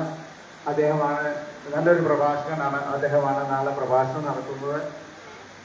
6:30 മണിക്ക് തന്നെ പ്രഭാഷണം തുടങ്ങാനുള്ള എല്ലാ ഒരുക്കങ്ങളും നമ്മൾ ചെയ്യുന്നതാണ്. എല്ലാവരും വളരെ നേരത്തെ തന്നെ എത്തി നാളത്തെ പ്രഭാഷണവും എല്ലാ ദിവസവും പ്രഭാഷണത്തിലും പങ്കാളികളായി. ഇത് ഒരു വലിയ ഓരോ ദിവസവും കിട്ടുന്ന പ്രഭാഷണത്തിൽ നിന്ന് ഓരോ കാര്യങ്ങൾ നമ്മൾ പഠിച്ചാൽ നമ്മുടെ ജീവിതം തന്നെ വളരെ മഹത്തായി മാറും. ഇത് തന്നെ സ്വാമിജി പറഞ്ഞ അമ്മ സ്വാമിയോട് പറഞ്ഞ് സ്വാമി നമ്മളോട് പറഞ്ഞ ശിപ്പിന്റെ കഥ, നമ്മുടെ വിശ്വാസം എത്രത്തോളം വലുതാണ്, അത് വിശ്വാസം എത്രത്തോളം നമ്മളെ രക്ഷിക്കുന്നു എന്ന് നമ്മളെ പഠിപ്പിക്കും. രാമായണത്തിലൂടെ നമ്മളുടെ ജീവിതം എങ്ങനെ സന്തുഷ്ടമാക്കണം, എന്ത് ചെയ്യണം എന്ത് ചെയ്യരുത് എന്ന് വിശ്വനാഥൻ മാസ്റ്റർ നമ്മളെ പഠിപ്പിച്ചു. അതുപോലെ ഓരോ ദിവസവും ഇതിലൂടെ ഓരോരോ പാഠങ്ങൾ നമുക്ക് കിട്ടും. അത് നമ്മുടെ ജീവിതത്തെ സന്തുഷ്ടമാക്കുന്നതിന് ഉപകരിക്കട്ടെ എന്ന് പ്രാർത്ഥിച്ചുകൊണ്ട് നന്ദി, നമസ്കാരം. എല്ലാവർക്കും ഔഷധ കഞ്ഞിക്ക് ക്ഷണിക്കുന്നു.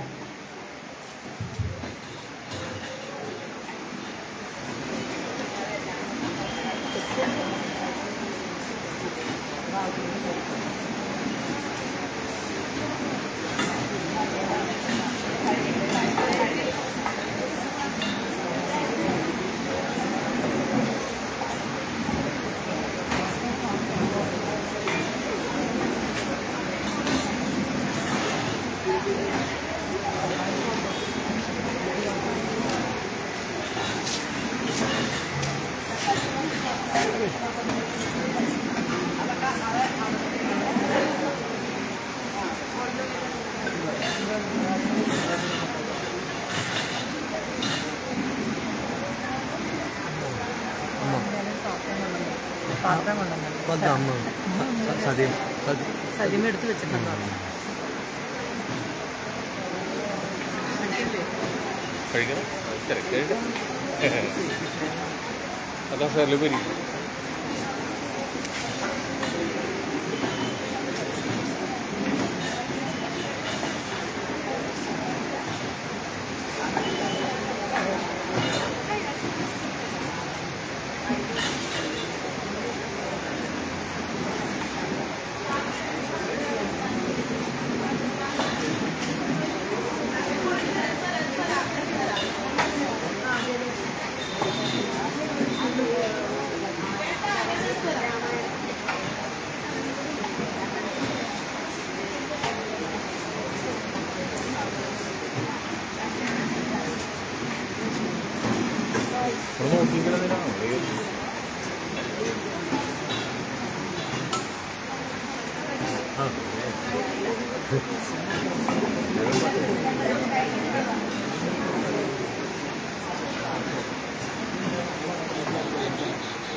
എടുത്തില്ലേ?